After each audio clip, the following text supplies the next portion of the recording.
வணக்கம். சொல்வனம் வினாவனம்ல 2025 AI round up. நம்ம இது வரைக்கும் ஏஐ பத்தி நிறைய வீடியோஸ் பண்ணிட்டு இருக்கோம். ஸோ அதுல நிறைய விஷயங்களை கவர் பண்ணிட்டு இருக்கோம். இந்த ரவுண்ட் அப்ல நாங்க என்னென்ன பண்ணியிருக்கோம், நாங்க செய்யாதது, ஏஐ இந்த வருஷம் 2025 என்னெல்லாம் இருந்துச்சு அப்படின்னு சொல்லி தான் பேச போறோம். ஸோ அதுக்காக நம்மளோட எக்ஸ்பர்ட் ரவி அண்ணாசாமி வந்திருக்காங்க. அப்புறம் பாஸ்டன் பாலா இன்னொரு எக்ஸ்பர்ட்டா இருக்காங்க. ஸோ நாங்கள் 3 பேரும் கலந்து பண்ண போறோம். ஸோ என்னென்ன தீம்ஸ் எல்லாம் பேச போறோம்னா, better LLM, fight for better LM அப்படிங்கிற ஃபர்ஸ்ட் தீம். ரெண்டாவது ரைஸ் ஆஃப் மல்டி மாடல். நம்ம ஃபர்ஸ்ட் டெக்ஸ்ட் பேஸ்டா இருந்த சாட் ஜிபிடி இப்போ எல்லாமே மல்டி மாடல் ஆயிருச்சு. அதை பத்தி, கோடிங் ஏஜென்ட்ஸ் பத்தி, கிளாட் ஆகட்டும், கோபைலட் ஆகட்டும், அதை பத்தி எல்லாம் நம்ம இனோவேஷன்ஸ்ல என்னென்ன நடந்துச்சு அப்படிங்கறத பத்தி பேச போறோம். அடுத்தது சிப் இனோவேஷன்ஸ், சிப்ஸ் இல்லாம இல்ல, என்விடியா ஆகட்டும், ஏஎம்டி ஆகட்டும், அப்புறம் இன்டெல்ல இன்வெஸ்ட்மெண்ட் ஆகட்டும், அதை பத்தி எல்லாம் கொஞ்சம் பேசலாம். முக்கியமான 5வது விஷயம் ஏஐ ரெகுலேஷன்ஸ். யூரோப் ரெகுலேஷன்ஸ்ல என்னைக்குமே முன்னணியில் இருக்கும். அதை பத்தி யூஎஸ்ல என்ன பண்ணிட்டு இருக்காங்க, சைனால எந்த மாதிரி ரெகுலேஷன்ஸ் இருக்கு அப்படின்லாம் கொஞ்சம் வரைக்கும் பார்க்கலாம். அதுக்கப்புறம் 6வதா காச்சாஸ், ஏஐனால என்னென்னலாம் காச்சாஸ் வந்துச்சு, என்னென்னலாம் ஏஐ தகுதித்தம் பண்ணிச்சு அப்படிங்கறத பத்தி எல்லாம் கொஞ்சம் பேசலாம். லாஸ்ட் பார்ட்டா நெக்ஸ்ட் ஏஐல என்னென்னலாம் வரப்போகுது அப்படிங்கறத பத்தியும் கொஞ்சம் நம்ம எக்ஸ்பர்ட் ஒப்பீனியனா கேட்டுக்கலாம். ஸோ இதெல்லாம் தான் இன்னைக்கு 2025 ரவுண்ட் அப்ல கவர் பண்ண போறோம். Welcome to AI Solvanam 2025 round up.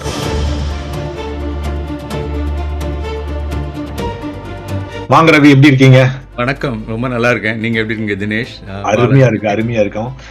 ரொம்ப நாள் கழிச்சு உங்களை சந்திக்க ரொம்ப சந்தோஷம். நீங்க பிஸியா இருந்தீங்க, பட் இனிமே கொஞ்சம் ரெகுலரா வருவோம்.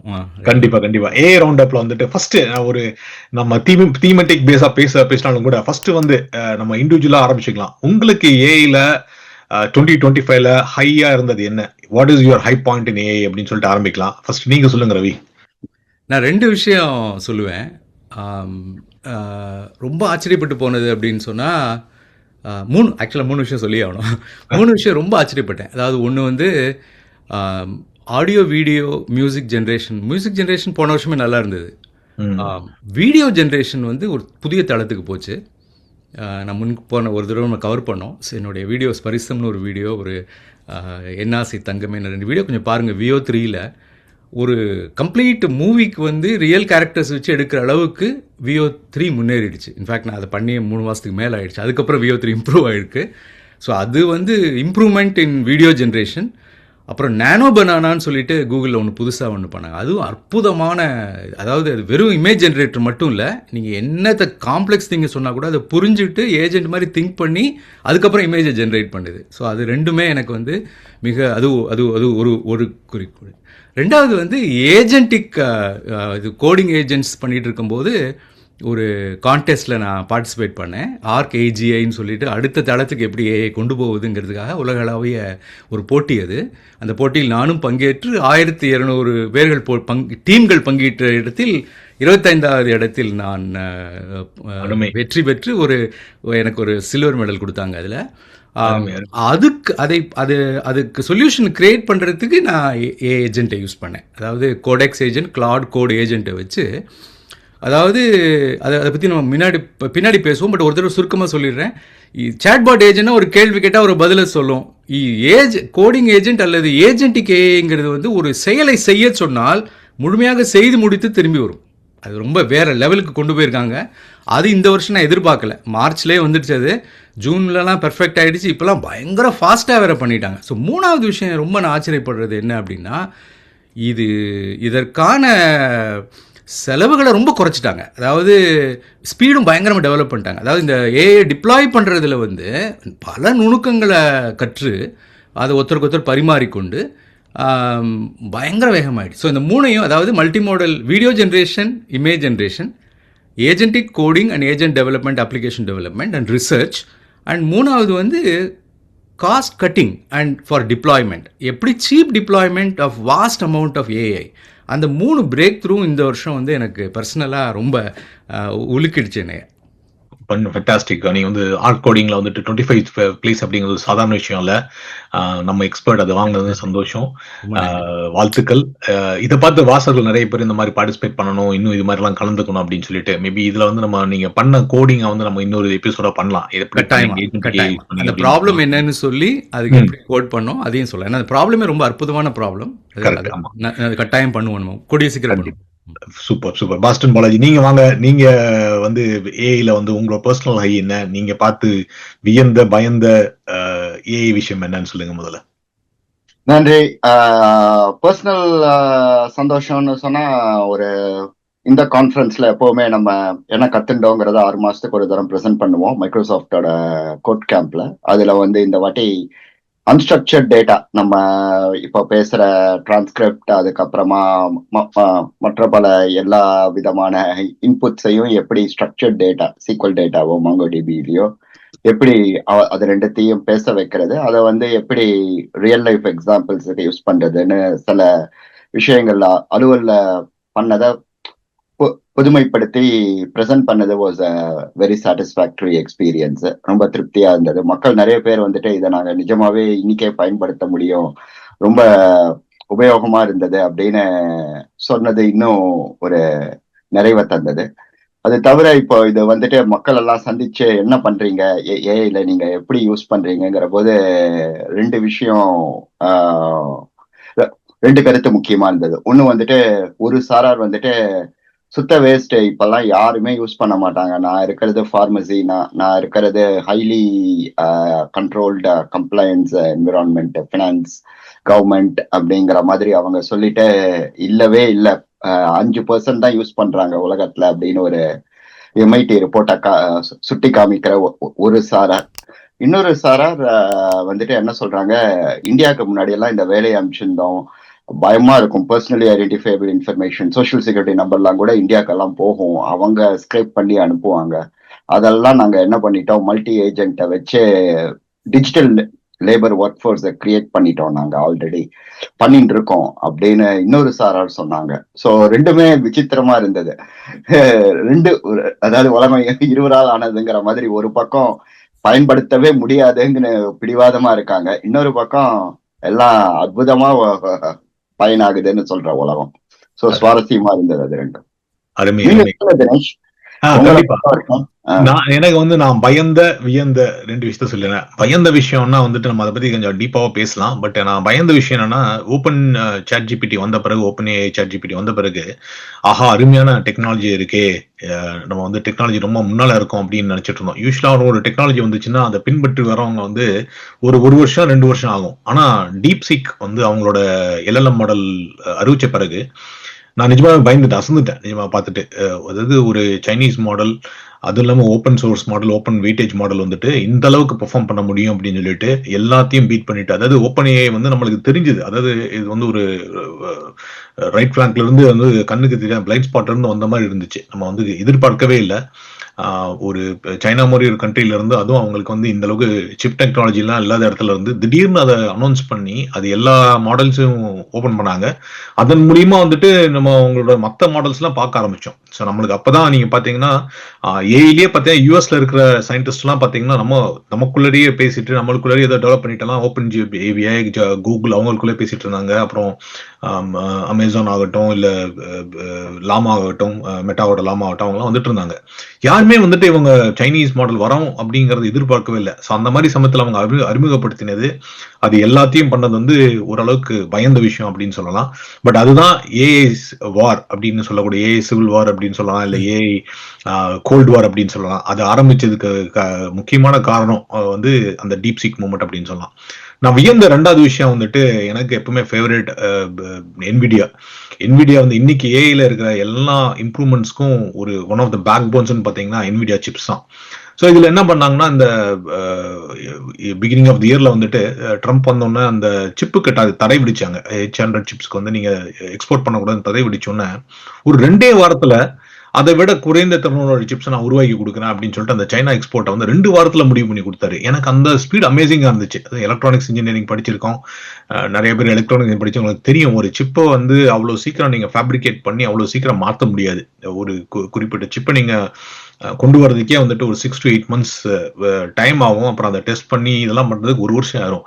அந்த சிப்போட செயல்திறனை குறைக்கிறதாகட்டும், இன்க்ரீஸ் ஆகட்டும், அதை அந்த சிப் செட்டே மாற்ற வேண்டியிருக்கும். அவ்வளவு பெரிய விஷயத்த வந்து 2 வாரத்துல அனௌன்ஸ் பண்ணி அதை ரிலீஸ் பண்ணது வந்து நான் நிஜமாவே வியந்த விஷயம். ஏன்னா சிப் டெக்னாலஜில நம்ம வளர்ந்துருக்கோம்னு தெரியும், ஆனா இந்த அளவுக்கு வளர்ந்துருக்கோமா, இந்த அளவுக்கு ஃபேப்ரிகேஷன் ஆகட்டும், அந்த சிப்போட சர்க்கியூட்ஸை மாத்துறது ஆகட்டும், இந்த அளவுக்கு ஒரு கண்ட்ரோல்டா பண்ண முடியுமா அப்படின்னு. இல்லைன்னா 30% ரிடக்ஷன் பண்ணி கொடுக்கணும், ப்ரைஸையும் சீப் பண்ணி கொடுக்கணும், எக்ஸ்போர்ட்டுக்கு அவைலபிலிட்டியும் கொண்டு வரணும். அப்படிங்கிறப்போ மாஸ் ப்ரொடக்ஷன் எல்லாம் சேர்ந்து அவர் கொண்டு வந்தது ஒரு என்விடியாங்கிற ஒரு கம்பெனியை வந்து எப்படியான ஒரு பெர்ஃபார்மன்ஸ் கெப்பாசிட்டி ஒர்க் பண்ணிட்டு இருக்கு அப்படிங்கிறது ரொம்ப தெளிவாக தெரிஞ்சிச்சு. என்னோட பர்சனல் ஹைன்னு பார்த்தீங்கன்னா, இப்போ வந்து சொல்லிட்டு இருக்காங்க நிறைய பேர் வந்து இந்த ஏஐ வந்து அடாப்டபிலிட்டி சரியில்லை அப்படின்னு சொல்லிட்டு. இதெல்லாம் வந்து நான் வந்து பெரிய ஞானியோ இதெல்லாம் முன்னே யோசிக்கலாம் இல்லை. பட் ஆனால் எங்களுக்கு இந்த பிரச்சனை வந்து கொஞ்சம் ஏஐல எங்கள் கம்பெனி கொஞ்சம் முன்னாடியே இருக்கிறதுனால பிப்ரவரி சமயத்திலேயே வந்துட்டு மக்கள்லாம் நிறைய பேர் வந்துட்டு இந்த கோடிங்லாம் பண்ணிட்டு இருந்தாங்க. ஸோ அப்போ நான் எங்கள் ஆஃபீஸில் ஒரு இனிஷியேட்டிவ் என்ன பண்ணேன்னா, இது மாதிரி குப்பை மாதிரி நம்ம கோட் கிரியேட் பண்ணிட்டு இருக்கோம், ஏற்கனவே பண்ண விஷயத்த பண்ணக்கூடாது, அதை வந்து நம்ம கவுண்ட் பண்ணக்கூடாது அப்படின்னு சொல்லிட்டு அடாப்டபிலிட்டி அப்படின்னு ஒன்று கொண்டு வந்தேன் எங்களோட ஃபேர்முக்குள்ளார. அது என்ன பண்ணணும்னா, நீங்க தயாரிக்கிற ஏஐயோட ஆப்ஸ் வந்து ஏற்கனவே இருக்கிற ஆப்ஸை முன்னேற்றுற மாதிரி இருக்காது. புதுசா ஒரு பிரச்சனை இருக்கு, அந்த பிரச்சனைக்கு நீங்க எப்படி ஏஐ சால்வ் பண்ணலாம், ஏஐ எப்படி யூஸ் பண்ணி சால்வ் பண்ணலாம் அப்படிங்கிற மாதிரி ஒரு ஸ்கோரை கொண்டு வந்தேன். அந்த ஸ்கோரை யூஸ் பண்ணி ரொம்ப அதிகமெல்லாம் இல்லை, ஒரு 10 அப்ளிகேஷனை வந்து நாங்கள் தேர்ந்தெடுத்து அதுக்கு ஒரு போட்டி மாதிரி வச்சு அதை தேர்ந்தெடுத்து அந்த 10 அப்ளிகேஷனை எவ்வளோ சீக்கிரம் லான்ச் பண்ண முடியும், அதோட யூசபிலிட்டி என்ன, அது எவ்வளோ பேர் யூஸ் பண்றாங்க அப்படின்னு. நம்ம ஏன்னா நிறைய பேர் அப்ளிகேஷன் கிரியேட் பண்ணி யூஸ் பண்ணாமல் இருப்பாங்க. இது எல்லாம் அந்த ஸ்கோரிங் மாடல்குள்ள கொண்டு வந்து ஒரு 10 அப்ளிகேஷனை வந்து நான் நவம்பர்ல லான்ச் பண்ணேன். ஒன் ஆஃப் த ஒரு நல்ல இனிஷியேட்டிவ் அப்படின்னு தான் நினைக்கிறேன். ஏன்னா அதுக்கப்புறம் தான் நாங்கள் அதெல்லாம் கண்டுபிடிச்ச பிறகுதான் இன்னைக்கு வந்து அடாப்டபிலிட்டி ஸ்கோர் என்ன, ப்ரொடக்டிவிட்டி எவ்வளோ இன்க்ரீஸ் ஆகுது அப்படின்னு. நாங்கள் அதெல்லாம் கண்டுக்காம அந்த அப்ளிகேஷனால பயனர்கள் என்ன யூஸ் அப்படிங்கறத மாத்திரம் கணக்குல வச்சு சில அப்ளிகேஷன் டெவலப் பண்ணோம். ஸோ அது எனக்கு ஒரு பர்சனல் ஹையா இருந்துச்சு அப்படின்னு சொல்லலாம். ஸோ இதெல்லாம் தான் எனக்கு பெருசு. கங்க்ராச்சுலேஷன் ஆக்சுவலா போஸ் பாலா அண்ட் தினேஷ். அதாவது என்ன காமிக்குது அப்படின்னா, we are not just commentators on the technology, we are actually users and பயனீர்ஸ்னு பெரிய வார்த்தை சொல்லலை. என்ன சொல்ல வரேன்னா, அரைகுறையாக டெக்னாலஜி டெவலப் ஆகும்போது எடுத்து வேலையில் அதை பயன்படுத்தக்கூடிய ஒரு ப்ரெஷரில் இருக்கிற ஆட்கள் நம்ம. அதனால் ரொம்ப கேட்குறதுக்கு சந்தோஷமாக இருக்குது. நன்றி. அருமை அருமை. சரி, நம்ம தீமேட்டிக் கொஸ்டின்ஸ்குள்ள போயிடலாம். ஸோ ஃபர்ஸ்ட் தீம் நான் சொன்ன மாதிரி இந்த ஃபைட் ஃபார் பெட்டர் எல்எல்எம்ஸ் அப்படின்னு சொல்லிட்டு. ஸோ அகெயின் இது நான் வந்து கிக் ஆஃப் பண்ணிடுறேன். பட் அண்ட் ரவி, நீங்க பாலா, நீங்க please keep on heading. So இந்த பெட்டர் எல்எல்எம்ஸ் அப்படிங்கிறது வந்து நம்ம அந்த பெஞ்ச் மார்க்ஸ் எல்லாம் பார்த்துட்டு இருக்கோம். நிறைய ஆர்க் பெஞ்ச் மார்க்ஸ் அப்படி பத்தி நிறைய பேசியிருக்கோம். அது மாதிரி நிறைய பெஞ்ச் மார்க்ஸ் எல்லாம் வந்துட்டு இருக்கு. ஸோ பட் இந்த ஃபைட்டை கிக் ஆஃப் பண்ணி விட்டது, அது இதுக்கு முன்னாலே பெஞ்ச் மார்க்ஸ் எல்லாம் பண்ணிட்டு இருக்காங்க. லாமா பண்ணிட்டு இருந்தாங்க. நான் லாமா அவங்களோட மெட்டாவோட லாமா பண்ணிட்டு இருந்தாங்க. அப்புறம் அதுக்கு முன்னாடி பார்ட் அப்படின்னு கூகுள் அவங்க வந்து பெஞ்ச் மார்க்ஸ்லாம் பயங்கரமா ஃபெயிலியர் ஆகி வந்தாங்க. ஸோ அது வந்து நம்ம ஆக்சுவலாக ஆட் பண்ணலாம். ஏன்னா கூகுள் வந்து பார்ட் அப்படின்னு ஒரு எல்எல்எம் மாடல் ரிலீஸ் பண்ணி அது ஃபெயிலியர் ஆகி இன்னைக்கு வந்து ஜெமினி 3 வந்து பார்த்தீங்கன்னா டாப் கிளாஸ் மாடலாக இருக்கு. ஸோ அதை பற்றி பேசலாம். பட் இந்த ஃபைட் எல்லாம் ஆரம்பிச்சது முக்கியமான காரணம் இந்த டீப் சீக் மூவ்மெண்ட் அப்படின்னு சொல்லுவாங்க, ஸ்பட்னிக் மூவ்மெண்ட் அப்படின்னு கூட சொல்லுவாங்க. அதாவது இந்த ஸ்பேஸ் ரேஸ்ல வந்து எப்படி ரஷ்யா வந்து திடீர்னு ஸ்பட்னிக் ரெவல்யூஷன் கொண்டு வந்து ஸ்பேஸ் ரேஸ் ஆரம்பிச்சு வச்சாங்களோ, டீப் சீக் வந்து அது மாதிரி வந்து இந்த ஏஐ வார், ஏஐ மூவ்மெண்ட் சேலஞ்சிங் மற்ற யூஎஸோட டாமினன்ஸை வந்து ஷேக் பண்ற அளவுக்கு பண்ணது அப்படிங்கிறது முக்கியமான விஷயம். So deep seek R1 launch அப்படிங்கிறது வந்துட்டு என்ன பொறுத்தளவு வந்துட்டு அந்த இனிஷியேட் பண்ணி வச்சுச்சு. அவங்களோட மாடலும் பார்த்தீங்கன்னா open source open weight model. அது முக்கியமான விஷயம். ஏன்னா மற்றவங்க எல்லாருமே இப்போ அந்த ஓப்பன் ஏஐல ஆகட்டும், ChatGPT எல்லாம் க்ளோஸ்ட் சோர்ஸாக இருந்துச்சு. அவங்க ஓப்பன் வெயிட்டாக இருந்தாலும் அந்த சோர்ஸ் அவைலபிலிட்டி எல்லாம் இருக்குல்ல. ஸோ இதில் வந்து அவங்க கொடுத்து என்னென்ன டேட்டா யூஸ் பண்ணாங்க அப்படின்னு சொல்லிட்டு கொஞ்சம் ஓரளவுக்கு டிரான்ஸ்பரன்சி, அதாவது சைனால இருந்து டிரான்ஸ்பரன்சியா அந்த டேட்டா வெளியிட்டதே பெரிய விஷயமா இருந்துச்சு. பட் அது ஒரு கிக் ஆஃப் ஆச்சு அப்படின்னு சொல்லலாம். ஸோ இந்த எல்எல்எம் ஃபைட், பெட்டர் எல்எல்எம்ஸ் அப்படிங்கிற ஃபைட்டை கிக் ஸ்டார்ட் பண்ணது டீப் சீக் தான் அப்படின்னு நினைக்கிறேன். ஸோ அவங்களுக்கு அந்த பயம், நான் முன்ன சொன்னது பயமா இருந்தாலும் கூட அது வந்து மற்ற எல்எல்எம் மாடல்ஸ்க்கு வந்து ஒரு பெஞ்ச் மார்க், எப்படி ஃபாலோ பண்ணணும், எப்படி எல்லாம் அந்த அவங்களை முன்னேற்றணும், ஒரு மெஷரிங் கேப்பபிலிட்டி. இதுதான் எரனா, இதுதான் நம்மளோட கிரவுண்டு, இந்த கிரவுண்ட் இதெல்லாம் ரூல்ஸ் அப்படின்ற அளவுக்கு எஸ்டாப்ளிஷ் பண்றதுக்கு அவங்க காரணமா இருந்தாங்க அப்படிங்கறது என்னோட ஃபர்ஸ்ட் மூமெண்டா இருக்கு. நீங்க சொல்லுங்க ரவி, நீங்க நிறைய இருக்கும் இந்த ஃபைட் ஆஃப் எல்எல்எம்ஸ் நிறைய நம்ம பேசியிருக்கோம், உங்களோட பெஸ்ட் மூமெண்ட்ஸ். அதாவது டீப் சீக் வந்து நிஜமாவே அவங்க ஒரே ஒரு விஷயத்தை இங்கே குறிப்பிடுறேன். அதாவது எப்படி அவங்க அந்த பெரிய விஷயத்தை சாதிச்சாங்க அப்படின்னா, இப்போ கணக்கு போடும்போது இது கொஞ்சம் நீளமான உதாரணமாக இருக்குன்னா, நான் நல்ல உதாரணம்னு நினைக்கிறேன், சொல்லலான்னு சொல்கிறேன், நான் வேணா நான் கட் பண்ணி பார்க்குறோம். பட் அதாவது இப்போது 35 ஸ்கொயர்ட் 35 பெருக்கினா என்ன வரும் அப்படின்னு கேட்டால், இது நம்ம கணக்கு போட்டு தான் 35 ரெண்டு லைனையும் எழுதி 4 கணக்கு போட்டு தான் சொல்ல முடியும். 45 பெருக்குன்னா அப்படி தான் சொல்ல முடியும். இதை விட அதுக்கு குறுக்கு வழி உண்டா? இதை விட குறுக்கு வழியாக சொல்ல முடியுமா? இப்போ 45 பெருக்கினா 2025 தான் ஆன்சர். 55 பெருக்கினா 3025 தான் ஆன்சர். ம் ஓகே. அப்போ 65 பெருக்கினா பிளாட்டன் தெரியுதா உங்களுக்கு? மறுபடியும் ஒரு தடவை சொல்கிறேன். 35 பெருக்கினா அது 45 பெருக்கினா 2025, 55 பெருக்கினா 3025, 65 பெருக்கினா 4025 வருமா அப்படின்னு கேக்குறீங்க? 4225. அதாவது முதல் எழுத்தை எடுத்து அதே நம்பரை ஸ்கொயர் பண்றோம். அந்த முதல் எழுத்தை எடுத்து அது அடுத்த நம்பரால பெருக்கணும். 35 பெருக்கினா 3 4 12 1225. 45 பெருக்கினா 4 5 20 2025. 55 பெருக்கினா 5 6 are 30 3025. லாஸ்ட் டிஜிட்ஸ் ஏன் அப்படின்னா ரொம்ப சிம்பிள். இதை நீங்க 10 5 2 பிரிச்சுட்டீங்கன்னா 5 5 எப்பவுமே 25 வரும். இதை வந்து 5 பெருக்கி 2 வரையும் பெருக்கி கூட்டும் போது ஒரு நம்பர் கூட்டிக்கணும். ஸோ எதுக்கு நான் இதை சொல்ல வரேன் அப்படின்னா, கணக்கு போடுறவன் வேகமாக கணக்கு போடுறதுல மட்டும் பழகினவனா இருந்தா அவன் வேகமாக எவ்வளோக்கு தான் ஸ்பீட் பண்ண முடியும். ஆனால் அவன் அதில் உள்ள நுணுக்கத்தை பார்க்குறான்.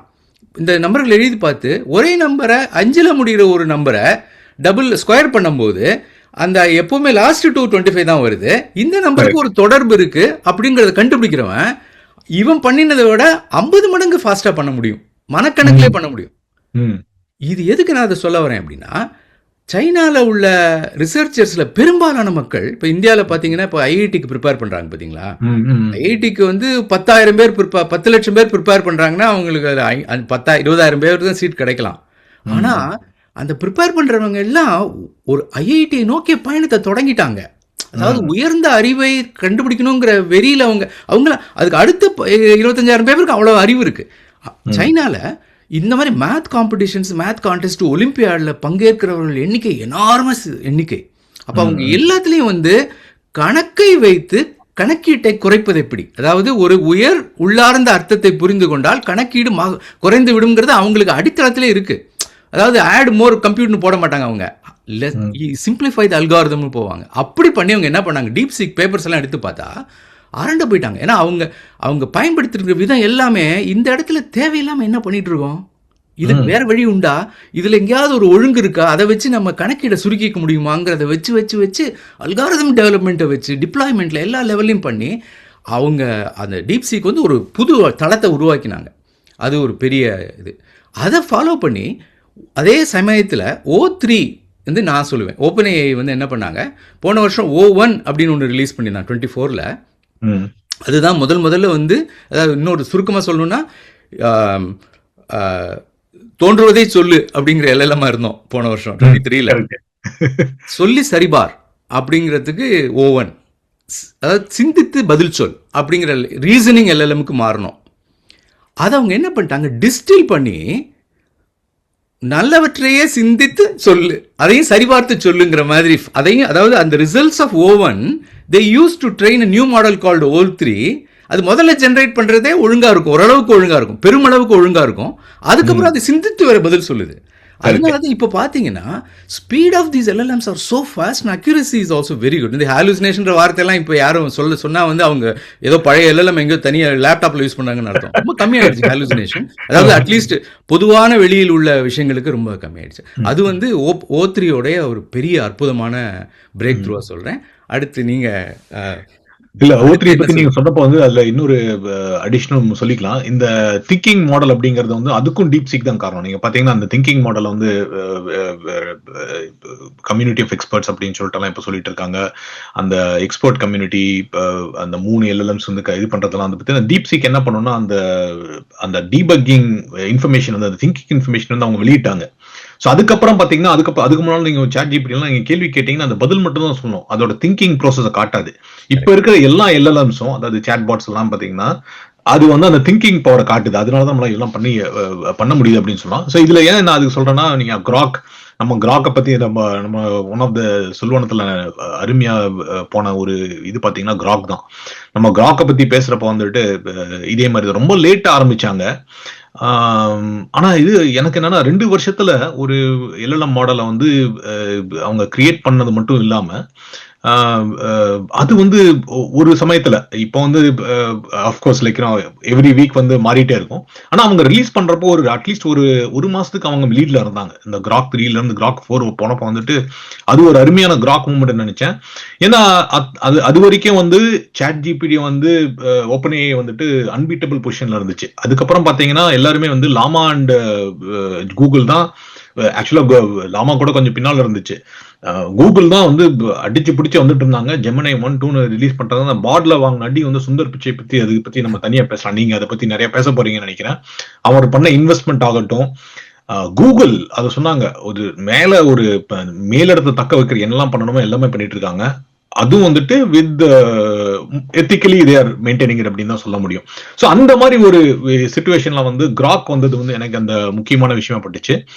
அந்த அவங்களோட மிக்சர் ஆஃப் எக்ஸ்பர்ட்ஸ் அப்படிங்கிறது வந்து இது கொண்டு வந்தது. நீங்க சொன்ன மாதிரி திங்கிங் கேபிலிட்டியை இம்ப்ளிமெண்ட் பண்றது. அப்புறம் வந்து இந்த டெய்லி ஃபிக்ஸஸ் அப்படிங்கிறது வந்து கிராக் நிறைய பண்ணாங்க. ஏன்னா நீங்க நிறைய வாட்டி பாத்தீங்கன்னா கிராக் ரிலீஸ் ஆனதுல இருந்து அவங்க மேல நிறைய இது வந்து வரும். மற்ற மாடல்ஸ் எல்லாம் பாத்தீங்கன்னா வந்துட்டு வீக்லி ஒன்ஸோ இல்ல மந்த்லி ஒன்ஸோ தான் இருந்துச்சு. இவங்க கிராக் வந்து டெய்லி ஃபிக்ஸே அனௌன்ஸ் பண்ண ஆரம்பிச்சாங்க அப்படிங்கிறது கூட சொல்ல முடியும். ஸோ அதெல்லாம் வந்து எனக்கு கிராக் பண்ண முடியும், கிராக்ல சொல்ல முடியும். அது தவிர வந்துட்டு இந்த மல்டி மாடல் அப்படிங்கிறது இதுக்கு முன்னால வந்து டெக்ஸ்டா இருந்தது வந்துட்டு இப்போ எல்லாருமே மல்டி மாடல். இப்போ நீங்க சாட் ஜிபிடில பாத்தீங்கன்னா குழந்தைங்கலாம் என்ன பண்றாங்கன்னா மேத்ஸ் கொஸ்டின்ஸ் எல்லாம் ஸ்கேன் பண்ணி நேரம் அனுப்பிடுறாங்க. அனுப்பி இதுக்கு சொல்யூஷன் கொடு அப்படின்றாங்க. முன்னெல்லாம் வந்துட்டு நீங்க அந்த மல்டி மாடலை வந்து வீடியோவோ இதுவோ அப்லோட் பண்ண முடியாம இருந்துச்சு. ஸோ அந்த மல்டி மாடல் அப்படிங்கிறதா ரெண்டு பக்கம். So crack and multi model. But நீங்களோ பாபாவோ அடுத்த வேற என்ன எல்எல்எம்ஸ்ல வேற என்ன இம்ப்ரூவ்மெண்ட்ஸ் நீங்க நிறைய வச்சிருக்கீங்கன்னு நினைக்கிறேன். நீங்க சொல்லுங்க பாலா, நீங்க சொல்றீங்களா? நீங்க சொல்லுங்க. நான் ஜெமினை பத்தி கூகுள் பத்தி சொல்லணும்னு எனக்கு ரொம்ப ஆசை. அதாவது கண்டிப்பா கூகுள் வந்து இந்த வருஷம் அவங்க திடீர்னு, அதாவது அவ்வளோ எளிதில் எங்களை இனிமேல் பிடிக்க முடியாதுங்கிற அளவுக்கு முன்னேறிட்டாங்க. கண்டிப்பா. நீங்கள் சொன்ன மாதிரி 2 வருஷத்துக்கு முன்னாடி ஹிஸ்ட்ரி பார்த்தீங்கன்னா கூகுளில் 2 பெரும் ஆர்கனைசேஷன்ஸ் இருந்தது. கூகுள் பிரெயின் ஒன்று இருந்தது. அங்கே தான் வந்து இந்த ஏஐ ரிசர்ச் இதெல்லாம் பண்ணாங்க. இன்ஃபேக்ட் இந்த டிரான்ஸ்ஃபார்மரு லாங்குவேஜ் மாடல்லாம் ஒரிஜினலாக டெவலப் பண்ண குரூப் வந்து அந்த கூகுள் பிரெயின் தான். அவங்க ரிசர்ச் குரூப் ப்ரைமர்லி. தனியாக டீப் மைண்ட் அப்படின்னு சொல்லி ஒரு தனி கம்பெனி அவங்க விலைக்கு வாங்கினாங்க. டெமிஸ் ஹசாபிஸ் அப்படிங்கிறவர் தான் வந்து அதோடைய தலைவராக இருந்தார்.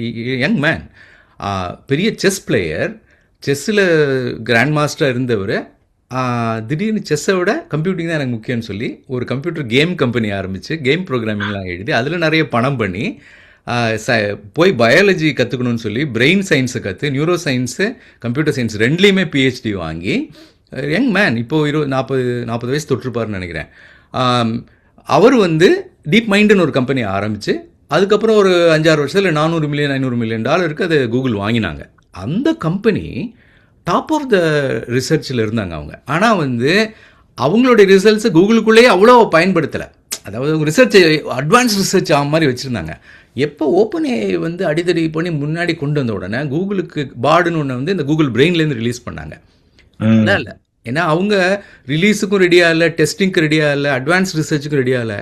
அப்போ உடனே வந்து சுந்தர் பிச்சை விட சர்ஜே பிரெயின் அவங்களும் லாரி பேஜும் வந்து ஒரு கூட்டத்தை கூட்டி ஜெஃப் டீன் எல்லாம் கூப்பிட்டு கூகுள் பிரெயினால் நம்ம இதை சாதிக்க முடியுமான்னு தெரியல, டீப் மைண்டில் இவ்வளோ இருக்குது, ஒரு ஆர்கனைசேஷனாக ரெண்டையும் ஒன்று சேர்த்துருவோம் அப்படின்னு சொல்லி ஏஐக்காகவே ஒரு தனி விங் உருவாக்கி ஜெமினைங்கிற பேரில் அவங்க டீப் மைண்டோடைய ப்ராடக்ட் ரிலீஸ் பண்ணாங்க. ஜெமினை 1, ஜெமினை 2லாம் வந்து கேட்சப் மாதிரி இருந்தது. 2.5 வந்து ஈக்குவல் ஆச்சு. 3 வந்து டக்குன்னு வந்து ஒரு படி மேலேயே இருக்குது. அது மட்டும் இல்லாமல் இவங்க கூகுளோட பெரிய விஷயம் என்ன அப்படின்னா, வெறும் எல்எல்எம் மட்டும் இல்லை, அவங்க வந்து 5-6 ஏரியாவில் பயங்கர டெப்த்தில் இருக்காங்க. ஒன்று வந்து நம்ம ஏற்கனவே பேசின மாதிரி video generation, image generation, multimodal. அதாவது ஒரு காம்ப்ளெக்ஸ் சீனை நீங்கள் டிஸ்கிரைப் பண்ணிவிட்டு இது எனக்கு ஒரு வீடியோ பண்ணுறதுக்கான ப்ராம்ப்ட் கொடுத்து வீடியோ ஜென்ரேட் பண்ணுனா அதை புரிஞ்சுட்டு பண்ணுற அளவுக்கு மல்டி மோடல் எல்லாம் சேர்த்து ஒருங்கிணைத்த பல தரப்பட்ட உணர்வு பொறிகள் மூலம் செயல்படுதல், அது வந்து அவங்க பண்ணுறாங்க. அது மட்டும் இல்லை, சயின்ஸில் பயங்கர இம்பேக்ட் பண்ணிட்டாங்க அவங்க. அதாவது ஆல்ஃபா ஃபோல்டுன்னு ஒன்று இருக்குது. இதை பற்றி நம்ம தனியாக ஆல்ஃபா ஃபோல்டை பற்றி we have to have a improving. Protein வந்து உடம்புல உள்ள ஒவ்வொரு செல்லின் ஒவ்வொரு இயக்கமும் புரோட்டீன்களால் நடைபெறுகிறது. உடம்புல உள்ள ஒரு சின்ன மோட்டார் மாதிரி எடுத்துக்கணும். அப்போ உதாரணமாக நம்ம சிம்பிளாக சொல்லிடுறோம், உடம்பில் உள்ள கழிவுப் பொருள்களை இரத்தத்திலிருந்து வெளியேற்றுகிறது அப்படிங்கிறோம். இல்லை ஹீமோகுளோபின் நம் மூச்சுக்காற்றில் உள்ள ஆக்சிஜனை ஒரு செல்லுக்கு எடுத்துக்கொண்டு செல்கிறதுன்றோம். என்னையா எடுத்துக்கொண்டு செல்கிறதுனா நிஜமாவே அது ஒரு மோட்டார் மாதிரி. ஹீமோகுளோபின்ங்கிறது ஒரு மாலிக்யூல், அந்த ஒரு சின்ன ப்ரோட்டீன். அது இந்த இன்னும் முடியறதெல்லாம் ப்ரோட்டீன் தான். இன்சுலின், ஹீமோகுளோபின் இல்லை உங்களுக்கு தெரியாது, இல்லை நான் பொதுவாக எல்லாருக்கும் தெரியட்டும்னு சொல்கிறேன். அந்த ஹீமோகுளோபின் வந்து இப்படி ஓப்பன் அப் ஆகி அதுக்குள்ளே அந்த ஆக்சிஜன் மாலிகுலை பிடிச்சி வச்சுட்டு மூடிட்டு அது அப்படியே போயிட்டே இருக்கும். எந்த இடத்துல ஆக்சிஜன் டிப்ளீட் ஆகிருக்கோ அங்கே அந்த ஹீமோகுளோபின் திறந்து அந்த ஆக்சிஜன் மாலிகுல் வெளியில் விழுந்துடும். அப்போ இந்த மாதிரி ஒரு குடுவை மாதிரி ஓப்பன் பண்ணி அது ஆக்சிஜன் உள்ளே போகணும், வெளியில் வந்த உடனே மூடிக்கணும், அங்கே போன உடனே அது திறக்கணும்னா அந்த ப்ரோட்டீனில் எவ்வளோ இன்டெலிஜென்ஸ் இருக்கணும். இது எப்படி எவால்வ் ஆச்சுன்னா எவல்யூஷனில் இந்த ஒரு பர்டிகுலர் காம்பினேஷனில் இப்படி ஒரு செல் இருந்த ஆர்கானிசம் தான் சர்வைவ் ஆச்சு அப்படின்னு சொல்லுவாங்க எவல்யூஷனில். அதை பற்றி அப்புறம் போவோம். ஆனால் இந்த புரோட்டீன் எப்படி வந்து இந்த மாதிரி ஒரு குமிழா மாறணும்? இன்னொரு புரோட்டீன் வந்து ஒரு டேப் மாதிரி இருக்கும், அதில் அப்படியே ரொட்டேட் ஆகிட்டே வர்ற மாதிரி பார்த்தாலே ஆடி போயிடும். இதை வந்து விஷுவலைஸ் பண்ணியும் பார்த்துருக்காங்க. இப்போ லேட்டஸ்ட்டாக வந்து சில புரோட்டீன்களை மைக்ரோஸ்கோப் வழியாகவே பார்த்துருக்காங்க, மைக்ரோஸ்கோப்பிங் மெத்தட்ஸ்னால. ஸோ அந்த மாதிரி ஒரு ப்ரோட்டீனோடைய ஷேப்பை உருவாக்குறது எப்படி அது என்ன அப்படின்னா, ஒரு அமினோ ஆசிட்ஸ் வந்து ஒரு செயின் மாதிரி இருக்குது. அந்த செயின் ஃபார்ம் பண்ண உடனே இப்படி திரும்பி அப்படி திரும்பி அந்த குடுவையாக மாறிக்கிறது. அது எப்படி அந்த அந்த இடத்துல யாரும் உட்காந்து அந்த குடுவை இப்படி பண்ணுறது இல்லை. ஆனால் அந்த அமினோ ஆசிட் செயினில் ஏதோ ஒரு ஃபிசிக்ஸ் இருக்குது, கெமிஸ்ட்ரி இருக்குது, ஏதோ ஒன்று இருக்குது. அதை வச்சு அதை மடமடன்னு மடைஞ்சு அந்த ஷேப்புக்கு எப்படி போகுது அப்படிங்கிற ஃபோல்டிங் வந்து ஒரு பெரிய பிரச்சனையாக இருந்தது. ஏன் அப்புறம் என்ன சொன்னாங்க, ஃபிசிக்ஸ் ஈக்குவேஷன்லாம் வச்சு என்ன சொன்னாங்க, இந்த பர்டிகுலர் இது இங்கே இப்படி இருக்கிறதுனால இது இந்த நோக்கி தான் நகரும், அதை நோக்கி தான் நகரும். ஆனால் ஒரு சீக்வன்ஸை கொடுத்தா அது என்ன ஷேப்பில் இருக்கும்? அது குடுவையா, ஒரு தொங்கலா, இல்லை ஒரு நீள் கயிறா, இல்லை அது ஒரு ஜிப்பர் மாதிரி இருக்குமா, இல்லை ஜிப்பு மேலே பண்ணுற ஜிப்பரோட ஷேப் மாதிரி இருக்குமா? இப்படிலாம் இருக்குது, நிறைய ப்ரோட்டீன்ஸ் இருக்குது. அது எப்படி இருக்குங்கிறத அந்த சீக்வன்ஸ் வச்சு கண்டுபிடிக்க முடியுமா அப்படின்னு ஆராய்ச்சி பல வருடங்களாக நடந்துகிட்ருக்கு. இது என்னென்னா, கடந்த ஒரு 100 வருடங்களாக எவ்வளவு நம்ம அதை தயார் பண்ணி செஞ்சுருக்கோமோ அதை 3 வருடங்களுக்குள் புது ப்ரோட்டீன்ஸுக்கு ஆல்ஃபா ஃபோல்டு கண்டுபிடிச்சிச்சு. அவங்க என்ன பண்ணாங்க, கூகுள் டீப் மைண்டில் அதை பூரா எடுத்து ஸ்டடி பண்ணி இப்படின்னா இப்படி ஆகுதா, இப்படின்னா இப்படி ஆகுதா, அப்போ இந்த காம்பினேஷன் வந்து அந்த இடத்துல குக்கி வருதா, இந்த காம்பினேஷன் வந்து அங்கே ஒரு நீளம் வருதா, அப்போ இந்த புது சீக்வன்ஸுக்கு எப்படி வரும்னு படம் காமிச்சு பல ப்ரோட்டீன், கிட்டத்தட்ட ஒரு I think millions of proteins animals இருக்கிற எல்லாத்துக்கும் அவங்க வந்து இந்த ஷேப்பிங் இப்போ கொடுத்துட்டாங்க. அது ஒரு சயின்ஸ் எதுக்கு எப்படி சொல்ல வரேன்னா, Google is not just an LLM organisation. LLM அவங்களுக்கு சும்மா ஒரு சைட் ஜாப் தான் அவங்களுக்கு. அவங்க சயின்ஸில் பயங்கர பிரேக் த்ரூ பண்ணிட்டு இருக்காங்க. அதே மாதிரி ஆல்ஃபா நிறைய சொல்லலாம். ஆல்ஃபா இவால்வ்னு ஒரு புது மெத்தட் இந்த வருஷம் வந்தது. அதே மாதிரி ஆல்ஃபா ஜீனோம் அப்படின்னே ஒன்று தனியாக பண்ணியிருக்காங்க. ஜீனோம் ப்ராஜெக்டோட எக்ஸ்டென்ஷன். போஸ்ட் சயின்டிஸ்ட்னு ஒரு ப்ராஜெக்ட் பண்ணியிருக்காங்க. அப்படின்னா என்னென்னா, ஒரு புது ஏரியாவில் ஆராய்ச்சி பண்ணுறதுக்கு ஒரு ஆராய்ச்சியாளர் இந்த ஏஜென்ட்டை யூஸ் பண்ணால் பாதி ஆராய்ச்சி அதுவே பண்ணி பதிலை கொண்டு வந்து கொடுக்கும், எக்ஸ்பெரிமெண்ட்டை டிசைன் பண்ண கற்றுக் கொடுக்கும். இது ஒன்று பண்ணுறாங்க. இந்த மாதிரி கூகுள் வந்து பல துறைகளில் அவங்க பயங்கர லீடுக்கு வந்திருக்காங்க இப்போ. அதாவது இப்போ என்ன புரியுது அப்படின்னா, ஒரு அட்வான்ஸ்டு எல்எல்எம் இருந்தால் போதாது, அதை டிப்ளாய் பண்ணுறதுக்கு ஒரு ஈக்கோ சிஸ்டம் வேணும். இவங்களுக்கு யூடியூப் இருக்குது, கூகுள் சர்ச் இருக்குது, இவங்களுக்கு பலவிதமான கூகுள் சர்ச், யூடியூப் மட்டும் இல்லாமல் Android operating system, mobile, phone, map எல்லாம் இவங்க கையில் இருக்குது. அதே மாதிரி அதை பண்ணுறதுக்குரிய டிபியூஸை வச்சு பண்ணி இப்போ இன்ஃபேக்ட் சுருக்கமாக சொல்லணுன்னா, கூகுள் 3 வந்து ஒரு அபாரமான, ஜெமினை 3 வந்து ஒரு அபாரமான ஷிஃப்ட்டு வந்து they caught up and got little better. ஆனால் 3.1 இப்போ ரிலீஸ் பண்ணியிருக்காங்க நினைக்கிறேன். இல்லை, ஆமாம், போன ஒரு 2 வாரத்துக்கு முன்னாடி. அது என்னென்னா 3.1 விட பெட்டராகவும் இருக்குது, அதை விட half the காஸ்ட்டில் பண்ணியிருக்காங்க. அப்படின்னா என்னென்னா 3 மாதத்துக்குள்ளே அவங்களால அந்த மாடல் அப்படி இம்ப்ரூவ் பண்ண முடிஞ்சிருக்கு. அது வந்து ரொம்ப ஆச்சரியகரமாக இருக்குது. ஸோ அடுத்த வருஷம் கூகுளின் வருஷம்னு நான் சொல்லுவேன். அருமை. நீங்க வந்து ஆல்ஃபா ஃபோல்டு சொன்ன போது, ஆல்ஃபா ஃபோல்டு நீ கண்டிப்பா நான் வந்து அதை பத்தி கண்டிப்பா சொல்லி ஆகணும். அவங்க வந்து அந்த ஆல்ஃபா ஃபோல்டு டேட்டாபேஸ் அப்படின்னு சொல்லிட்டு அதெல்லாம் அந்த மில்லியன்ஸ் ஆஃப் ப்ரோட்டீன் ஸ்ட்ரக்சர்ஸும், அப்புறம் இன்ட்ராக்ஷன்ஸ் பிட்வீன் ப்ரோட்டீன்ஸ், அப்புறம் இந்த ஆல்ஃபா சர்வர் அப்படின்னு, ஆல்ஃபா ஃபோல்ட் சர்வர் அப்படின்லாம் சொல்லியிருக்காங்க. சரி, அது வந்து நடந்து ஒரு 2-3 மாசம் ஆச்சுன்னு நினைக்கிறேன். நீங்க சொன்ன மாதிரி அதுக்கப்புறம் ஆல்ஃபா இவால்வ்லாம் போயிட்டாங்க. ஸோ அதை பத்தி நம்ம அந்த ப்ரோட்டீன் ஸ்ட்ரக்சர், அது சயின்டிபிக் கம்யூனிட்டி எந்த அளவுக்கு ஹெல்ப், அப்புறம் ப்ராஜெக்ட் ஜீனோம், அது வந்து நம்ம ஞாபகம் இருக்கான்னு தெரியல, ஒரு 20-30 வருஷத்துக்கு முன்னாடி வந்துட்டு இந்த டிஎன்ஏவோட கம்ப்ளீட் ஸ்ட்ரக்சரை பண்ணாங்க. அது வந்து 3 டைமென்ஷன்ல பண்ணி அதோட இன்ட்ராக்ஷன்ஸ் எல்லாம் பண்ணி இப்போ பாய்ச்சல் பண்ணியிருக்காங்க. அதை பத்தி கண்டிப்பா பேசலாம். அது இன்னும் ஒரு ஆங்கிளையும் மிஸ் பண்ணிட்டேன்னா, ஜீனி 3 அப்படின்னு ஒரு மாடல் போன வருஷம் வந்தது. வந்தது. அதை பத்தி ரொம்ப பேர்பட, ஏன்னா அது எல்லாரோட அவைலபிலிட்டியும் இல்லை, சில ரிசர்ச் டீம்ஸ்க்கு மட்டும் கொடுத்தாங்க. அது என்னன்னா வேர்ல்டு மாடல் அப்படின்னா என்னன்னா, இப்போ நீங்க வீடியோ மாடல்ல வந்து ஒரு ப்ராம்ப்ட் கொடுத்தோன்னா அது பண்ணி முடிச்சிடுது இல்லையா, அது ஒரு வீடியோவை கொடுக்குது. வீடியோவை கொடுக்கறதுக்கு பதிலாக ஒரு கம்ப்யூட்டர் கேம் கொடுத்தா, அதாவது இந்த இடத்துல நான் நடந்து பார்ப்பேன், இந்த இடத்துல அது வரணும், அதுக்கப்புறம் என்ன வரும், இப்படி திரும்பி பார்த்தா என்ன வரும். ஆனால் முன்னாடி வீடியோ மாடலில் அந்த மாதிரி பண்ண முடியாது. ஏன்னா வீடியோ மாடல் என்ன பண்ணும், நீங்கள் ஒரு 360 டிகிரி சுற்ற சொல்கிறீங்கன்னு வச்சுக்கோங்க, இங்கேருந்து ஆரம்பிக்கும் போது இங்கே ஒரு ஆள் நிற்கிறான், இங்கே ஒரு ஆள் நிற்கிறான்னு சொல்லிட்டு வரும். திருப்பி அடுத்த ரவுண்டுக்கு அது வரும்போது முதல்ல அங்கே யார் நின்றுட்டு இருந்தான்றது மறந்துடும் வீடியோ.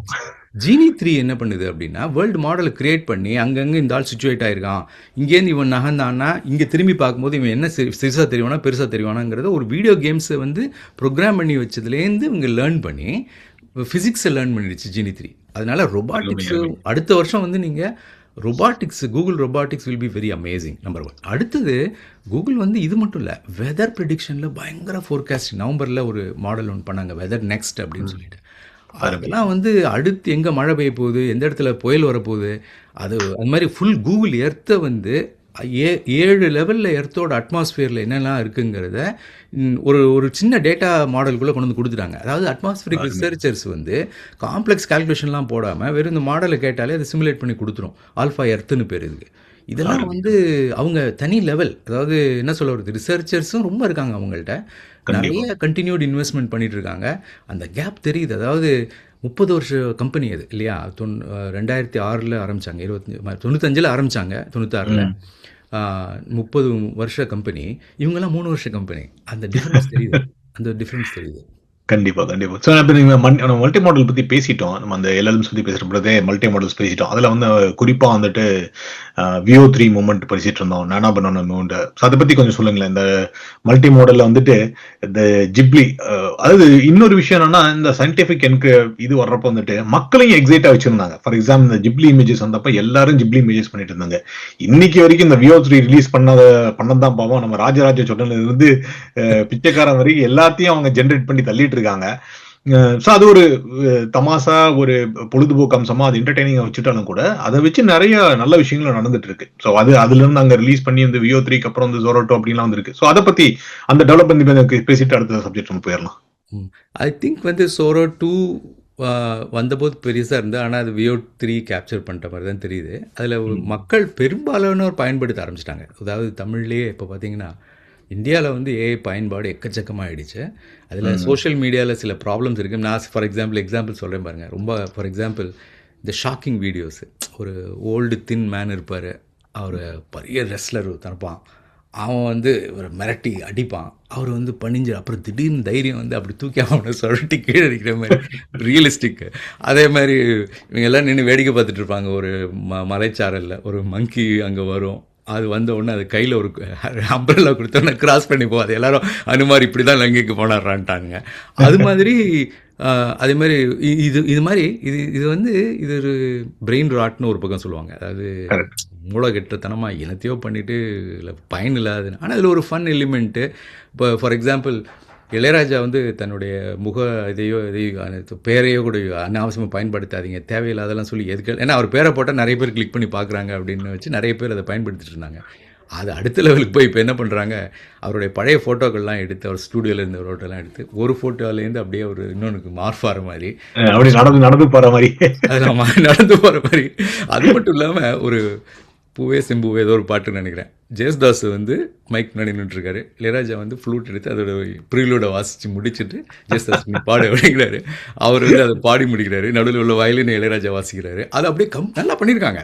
அதாவது அது ஒரு ரீக்ரியேஷன், ஃபால்ஸ் தான் அது.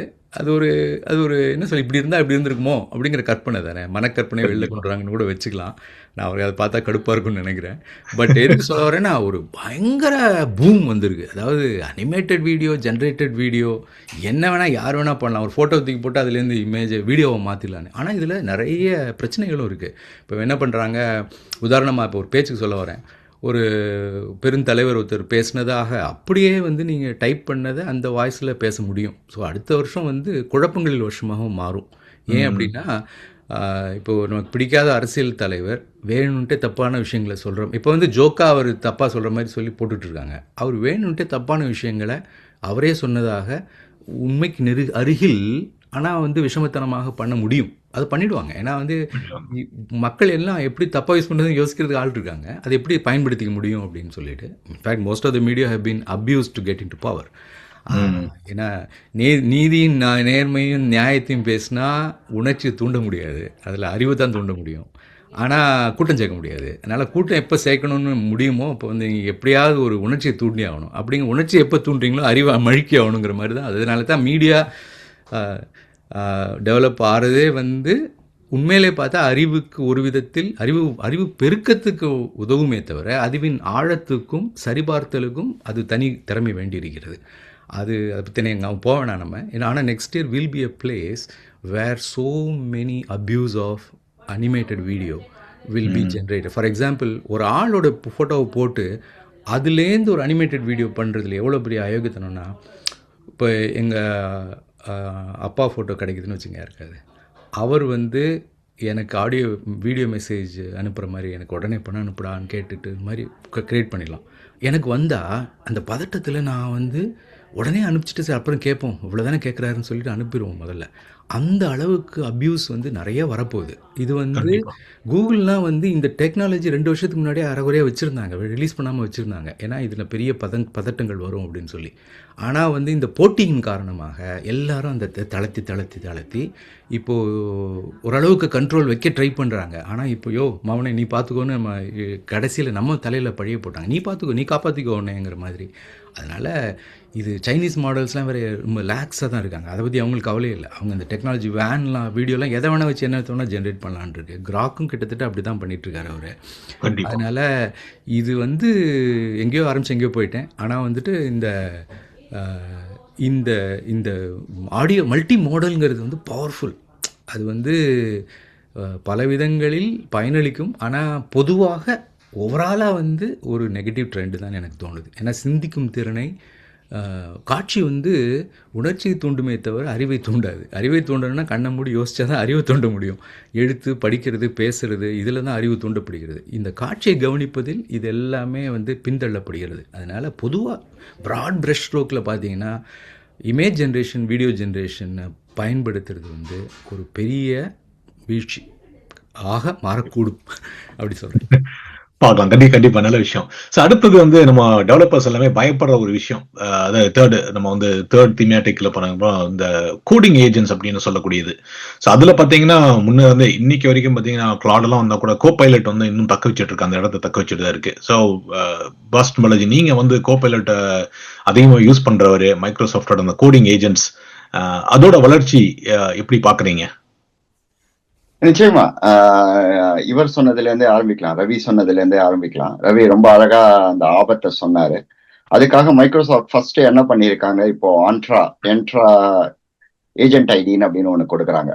என்ட்ரா ஏஜென்ட் ஐடி வந்துட்டு நம்ம ஹியூமன்ஸ் மாதிரியே அவங்கள வந்து கண்ட்ரோல் பண்றதுக்கு, அதாவது அவங்களோட பாலிசி என்ன, அவங்களோட ஆக்சஸ் கண்ட்ரோல் என்ன, அவங்கள கவர்ன் பண்றது எப்படி, அவங்கள எப்படி ஆடிட் பண்றது, டேட்டா லீனியேஜ், அதுக்கப்புறம் அவங்களோட செயல்களுக்கு வந்துட்டு அக்கௌண்டபிள் ஆக்குறது, யாரு எந்த ஐடியில இருந்து இந்த மாதிரி வீடியோ கிரியேட் பண்ணியிருக்காங்க, யார் ஷேர் பண்ணியிருக்காங்கன்னு மூலத்தை கண்டுபிடிக்கிறது, டேட்டா லீனியேஜ்ங்கிற மாதிரி ஆக்ஷன் லீனியேஜுக்கும் உள்ள கூட்டிட்டு வராங்க.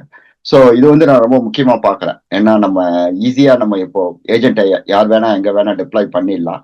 ஆனா யாரு செஞ்சாங்க, யார் இதை ஆத்தரைஸ் பண்ணாங்கிறத கண்டுபிடிக்கிறதுக்கு இந்த என்ட்ரா ஏஜென்ட் ஐடி வந்துட்டு யூஸ்ஃபுல்லா இருக்கு.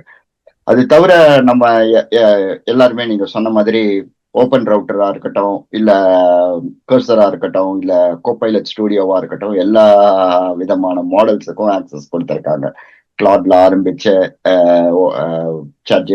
ஓப்பன்ஏஐயோட லேட்டஸ்ட் மாடல்ஸ் GPT 5.2, கோடெக்ஸ் எல்லாத்துக்கும் ஃபுல் ஆக்சஸ் கொடுத்து அவங்க முழுக்க நீங்க ஏஜென்ட்டோட விளையாடுங்கிறாங்க. அது தவிர மூணு விதமா அவங்க இப்போ ஒரு ரீசெண்டா சொல்லியிருந்தாங்க. ஒண்ணு வந்துட்டு கோடிங் ஏஜென்ட்ஸ், இன்னொன்னு வந்து மைக்ரோசாஃப்ட் 365, அதுக்கப்புறம் நீங்களே உங்களுக்கு தேவையான ஏஜென்ட்டை கிரியேட் பண்றதுக்கு ஃபவுண்ட்ரி. அதை வந்துட்டு இது எல்லாத்தையும் மேய்க்கிறதுக்கு வந்துட்டு ஆண்ட்ரா அப்படிங்கிற மாதிரி பண்ணியிருக்காங்க. ரொம்ப முக்கியமான முன்னெடுப்புகள். அவங்களும் எல்லா விதமான ஸ்டாண்டர்ட்ஸுக்குள்ளேயும் உள்ள வந்திருக்காங்க, எம்சிபிக்குள்ள வந்திருக்காங்க, ஏஜென்டிக் ஏஐ ஃபவுண்டேஷனுக்குள்ள வந்திருக்காங்க.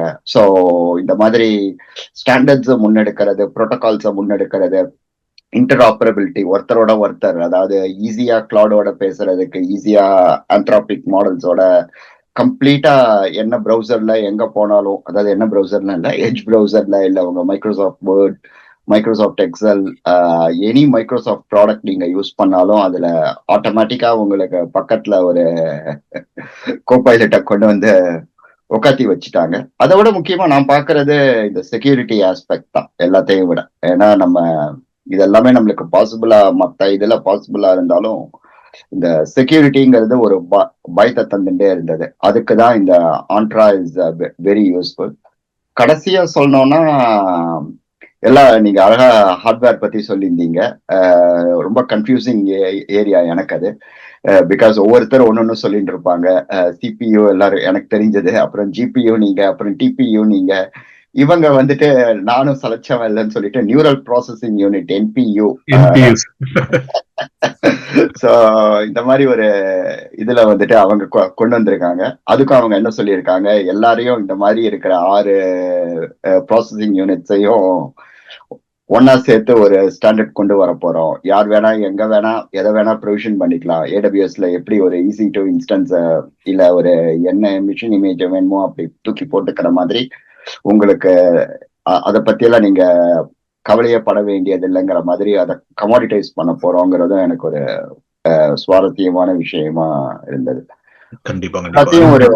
எல்லாத்தையும் ஒரு முழுமையா சொல்லணும்னா, நீங்க சொன்னதோட அந்த கவுண்டிங் அவுட்கம்ஸ் அச்சீவ்டுங்கிறது தான் அவங்களோட நம்பர் 1 தாரக மந்திரமா இருக்கு. இப்போ அவங்க வந்துட்டு நீங்க வந்துட்டு காசு சேர்க்கறது அதெல்லாமே இம்பார்ட்டன்ட். ஆனா காசு சேர்க்கறத விட நாங்க வந்துட்டு உங்களுக்கு ஒரு புது மெட்ரிக் தரப்போறோம்னு சொல்லிட்டு இப்பதான் இக்னைட்ல சொல்லியிருக்காங்க. கவுண்டிங் அவுட்கம்ஸ் அச்சீவ்ட் அப்படிங்கறது வந்துட்டு ஒவ்வொரு ஏஜென்ட்டுக்கும் ஒரு ஸ்கோர் கொடுக்கறாங்க. ரொம்ப சுவாரஸ்யமா இருந்தது நீங்க அதை ஒரு 6 மாசம் முன்னாடியே பண்ணேன்னு சொன்னது. அது ஒரு விஷயம் நான் ஆட் பண்ணணும்னு நினைக்கிறேன். அதாவது போன வீடியோவில் நம்ம ஒரு இந்த QA அப்படின்னு ஒரு பெஞ்ச்மார்க் தகவல் தரவு சோதனை தரவு ஒன்று பற்றி பேசினோம். அதாவது இந்திய மொழிகளில் கேள்விகளை கேட்டால் அதற்கு ஆராய்ச்சி செய்து எளிதில் கிடைக்காத பதில்களை தேடி கண்டுபிடித்து யோசித்து சிந்தித்து பதில் சொல்லக்கூடிய கேப்பபிலிட்டி டெவலப் பண்ணுறதுக்காக இந்த QAன்னு ஒன்று வந்து ஓப்பன்ஏஐ இந்தியன் ஒரு 250 வல்லுநர்களை வைத்து கண்டுபிடித்திருக்க 2000 கொஸ்டின்ஸ் பண்ணியிருக்காங்கன்னு சொன்னோம் நம்ம. அதுக்கு அப்புறமா அதுக்கு முன்னாடியே கூட இன்னொன்று பண்ணியிருக்காங்க, ஜிடிபி வேல் அப்படின்னு.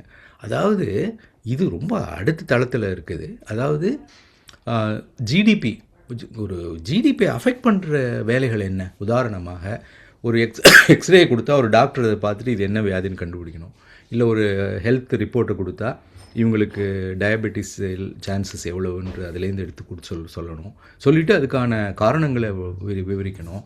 இல்லை ஒரு லீகல் டாக்குமெண்ட் கொடுத்தா அதை படித்து பார்த்து இன்னொரு புது கேஸ் கொடுக்கும்போது அதுக்கு தொடர்புடைய லீகல் டாக்குமெண்ட்ஸை எடுத்து என்னென்ன ஜட்ஜஸ் எப்படிலாம் சொல்லியிருக்காங்க, அது இந்த கேஸில் எப்படியெல்லாம் வரக்கூடுங்கிறத வச்சு ஒரு கேஸை எழுதுறது. இது ஒரு இது. இப்போ ஜிடிபி அப்படிங்கிறது கிராஸ் டொமஸ்டிக் ப்ராடக்டை அது அப்படின்னா என்ன, பணம் பண்ணும் வேலைகள். அதை தான் நம்மலாம் சம்பளம் வாங்கிட்டு இருக்கோம். ப்ரோக்ராம் எழுதுறது, ஒரு ப்ராப்ளம் கொடுத்த ப்ரோக்ராம் எழுதுறது,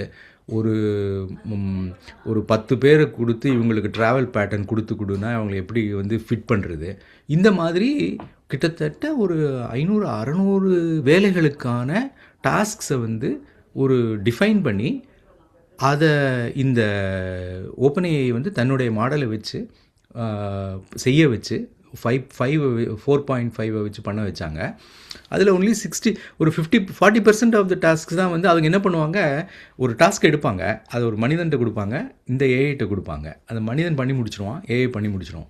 மனிதன் பண்ண எவ்வளோ நேரம் எடுத்துக்கிட்டான், ஏஐ பண்ண எவ்வளோ நேரம் எடுத்துட்டதுன்னு கணக்கு பண்ணுவாங்க. அதுக்கப்புறம் இந்த ரெண்டையும் பிளைண்டாக எப்படி குலுக்கி ஒரு ஆள்கிட்ட கேட்பாங்க, இது நல்லா இருக்கா, இது நல்லா இருக்கா சொல்லுங்க, நீ சொல்லு, இது நல்லா இருக்கா, இது நல்லா இருக்கு. இது மாதிரி 10 பேர்கிட்ட கேட்பாங்க.